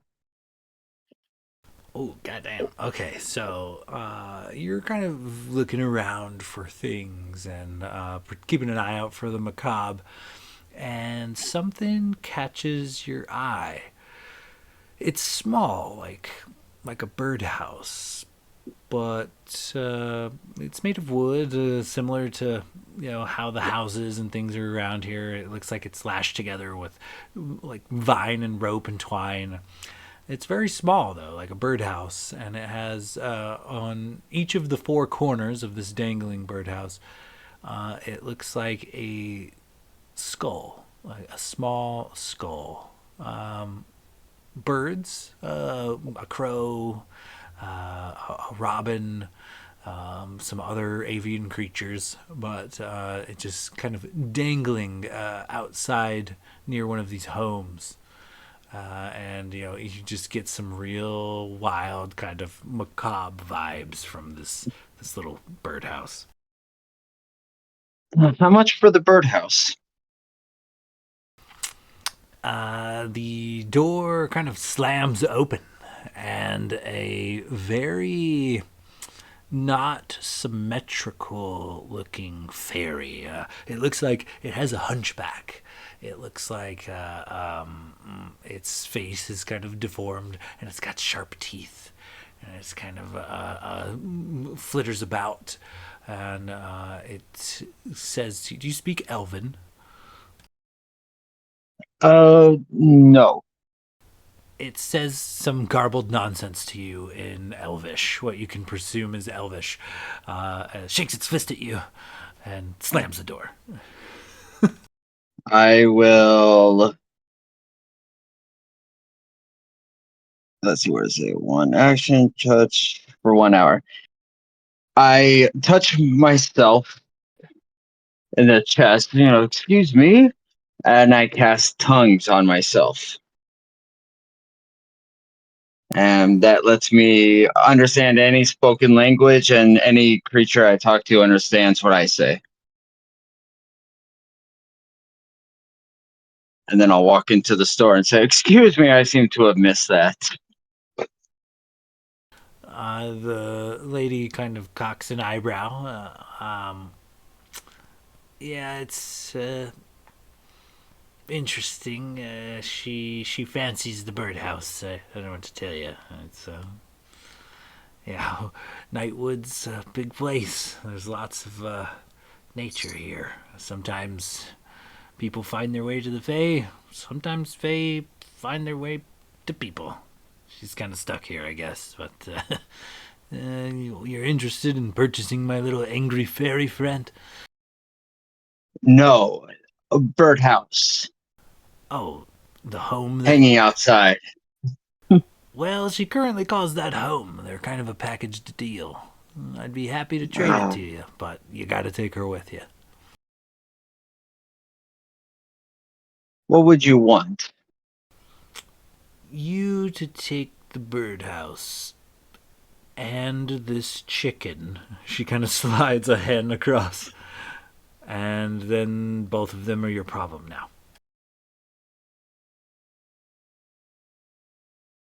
Sounds good. Excellent. Thank you for doing business. And I'll go to the birdhouse and I'll knock on it. You knock on this birdhouse, and this angry little fairy opens the door. What? What do you want? I already told you to go away, tall one. Nothing for you. Yes, I actually rather enjoyed your home here.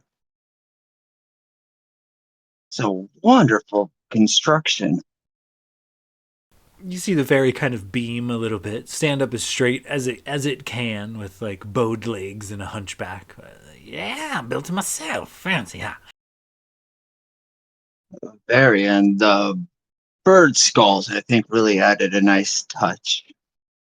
Yeah, they're pretty tasty too. I don't mind getting a hold of these what do they call it? Mortal birds. You know, it's you gotta be running through the ringer catching these in the Fae. But here, Ah, easy pickings. well, the thing is, I was just given your house, and I do rather enjoy it. And I'm wondering, would you like to travel? You mean to tell me that asshole in there sold my house? That's the last. Sold. That is the last. He sold it. That is the last time I break his windows and urinate in his shoes for free. I tell you what, I'm charging next time. As well, you should. That's premium service there. Do you have a need for a prankster in your party? He kind of perks up and flutters his wings a bit. I think I could find a use for you. Then I will go. I will travel with you, but only on one condition. And what's that? That I am in charge. I'll make you a better deal. I'll give you a crow, and you just learn to be happy with it. Give me a persuasion check.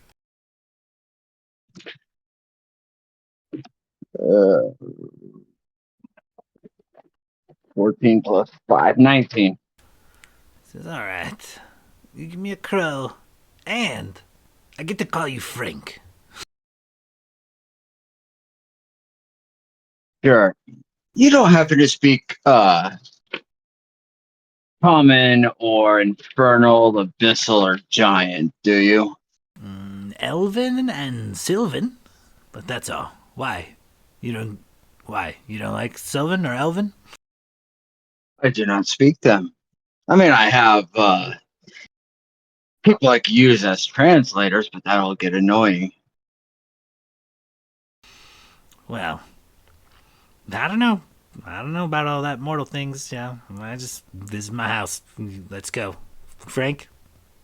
This is the beginning of a beautiful thing.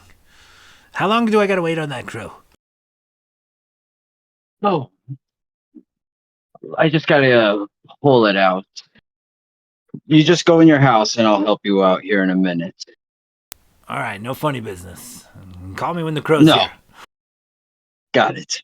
He enters its house, and you hear the tiny door lock. I put the house in the bag of holding, and wonder how long he can hold his breath. I guess we'll find out.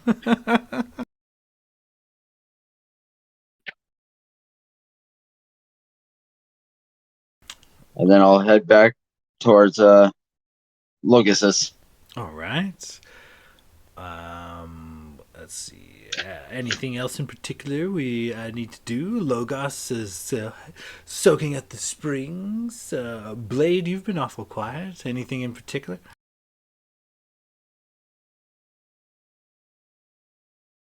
No, not much from Blade. I mean, he might be using Archie to kind of spy on the springs and see what's kind of going on there. But no, he's just kind of keeping to himself, taking in the kind of the erotic scene. Very nice.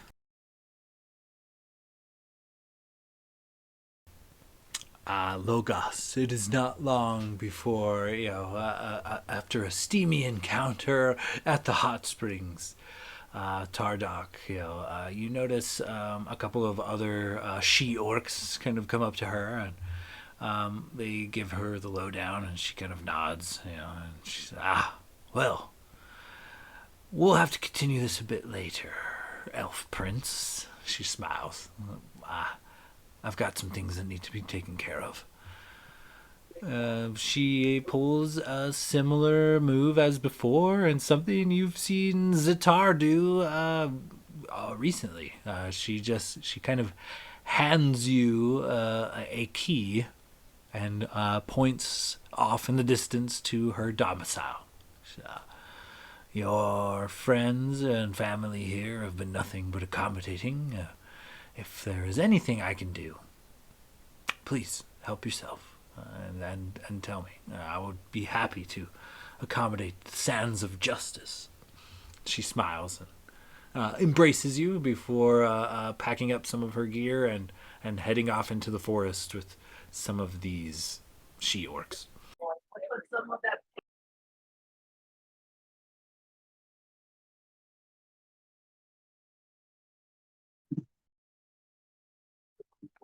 Oh, I would definitely be seeing you later, my warrior queen. As I take the key and give her a wink, we have much to discuss of the upcoming battle. She smiles and gives a wave as her and her troop kind of head out. With that, Logus will kind of dry off, get dressed, and head back to his mom's. All right, so as the lot of you reconvene once again at Lorelei's house, once again, the crisp smell of cookies, this time nutmeg, fills the whole home. She puts on yet another pot of tea and, gestures for you guys to make yourselves comfortable. Her and Zeriotal kind of begin, going back and forth. She's a little sour towards him, but he seems to understand. And once again, he's kind of relying on the various parchments and breaking things down and explaining it to her. But so before we put a bookmark in our venture, fellas, is there anything in particular you would like to do before calling it a session? Logus would like to take that hour to attune to his new oath bow. Okay, yeah, for sure. And enjoy some nutmeg cookies with his mother. Yeah. I thought it tasted fine. Oh, I thought he was talking about the nutmeg cookies. I did too. So yeah, me too. Sold. I was like, my mom's a great baker. You take that back. We're about to have our first PvP in the campaign, disrespecting my mother's cookies.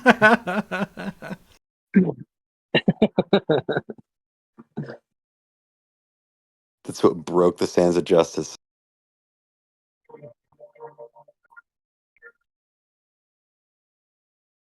All right, and with that, gentlemen, unless there's anything in particular you need to do, I think this is a good spot to put a bookmark in our place.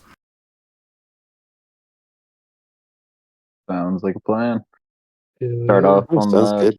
track to the temple next time. All right. So I just want to confirm, we're probably going to take off the week of Christmas. Did anybody need a Wednesday before that? Not to the best of my knowledge. I don't think so. All right. And I know my head will be fine come New Year's Day all day. But I don't know about the rest of you guys if you want to play that night after a day of recovery. I'm good New Year's Day. New Year's Eve would be off limits. What? I get fucked up on New Year's, dude. Like I'm usually just at home recovering anyways. I could do that and play D&D, but it's up to everyone else. Yeah, What? I'll have to get back to you once we get Yeah. closer. But I mean, up until the next 2 weeks, I'm fine. The 11th and the 18th, I'm good to go. But obviously, the 25th, Christmas, no. And then once we get closer, I can let you guys know if I can do the first. Well, at least we're good for the next couple. Yeah. Yeah, I'll get back to you, but I might be able to make the first work. I'm excited to raid this temple of holy men turned bad. They're not holy anymore, and that's They're where we going to be come in. holy once we stab them. They will once we kill them. See, Blade I'm surprised. I'm surprised that Logus and Gladier have been with these orc women, and Blade's been relatively quiet, man. I mean, these orc women are pretty raw. He's Mr. Svelis. What is his name? Svelison? I got some side projects going on. I mean, these orc women have gone through 2 of the 5. No, I wouldn't be surprised. You know what we forgot to check about? Fucking Blade got a letter. That's a tough for another time. I know he's gonna Another fucking time. say it. It's gonna piss me off. God damn it! I gotcha. I We mean, got- honestly, that's definitely Blade. He would 100% just open the letter when we weren't around. He wouldn't just open it and read it to the group. But my passive perception, did I see him sneak off and read it? Maybe. I don't know. Question mark. He probably read it when I was distracting in the shower. Mhm. That's on the list, the to-do list next session. I think we just have to fight First Blade thing. at this point. I think he's the BBEG, and we should probably just shoot him while we have the chance. While we have the drop on him. No, I've been planning this for fucking years now. Yeah, we I don't got so have many a jump on spawning him. I don't children. know what you're talking about. Yeah, that's pretty funny. I mean, he did initiate an orgy with questionable individuals in the Shadowfell, you know. I mean, you got to give the man props.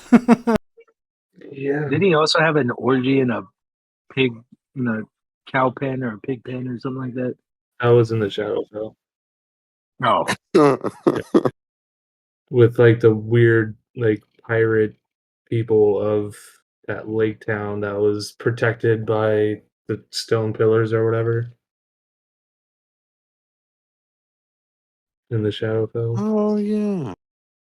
That's gonna be the big bad evil guy fight right there. It's gonna be a bunch of blades spawn in the Shadowfell somehow. A bunch of like It's half like alive. eight It reminds me of like Beer Fest when the dude clones like monkey frogs and he opens them up and they're like, "Kill me!" Unbeknownst to What they Blade, had- he sired like 8 kids in that one orgy. Yeah, there's a lot of me out there. Hell, I think it's been so long, even Will forgot what Blake's backstory is. That's That's why it's always at a later time. No, well, guys. it's for a later time. That's his whole backstory. When he first created his character, his backstory is just that's a tale for another time. Those It was are the seriously exact the words that he sent me in the backstory. That's a tale for another time. That was it. Joke's on All you I know guys. is There that- is no 5th arc. You guys fight Blade at the end of this shit. Yeah. I'm saying all I know is that I think we've talked about it before. Like we're literally going to another dimensions and fighting shadow dragons and gods and stuff. But somehow Blade's backstory is the fucking part where we're 16 through 20, like literal gods, and that's his backstory. Like, Jesus Christ. Yeah. Shit will be wild. I know we've joked about it a lot, but there's like a good like 15% of me that is worried that Blade it actually really is the backstory or the BBEG. That's what I'm saying, man. We should shoot him while we have the chance. Oh. Next session's gonna open up with Logan just shooting Blade with an arrow. What's in that letter, Blade? Tell us. It's the baby in What the letter? blanket thing all over again. There was no letter. That's what he does, man. He just gaslights you until you let it go. Hey, he's so good at it. A typical fuckboy behavior by Blade over there. Fucking fly out of here on my majestic donkey. Unbeknownst to you, Renwick just pickpocketed the letter off of you so he could see what it was. Fucking polymorph your ass. It's several elaborate penis Hit you with- drawings. You wouldn't Yes. even see me coming, motherfucker. Is this drawings of Snella's in precarious positions? Great tattoo. I'll fucking polymorph you. It's like 2 stick figures. It's a very detailed drawing of a butthole. Penis on each one. Good lord. A tripod.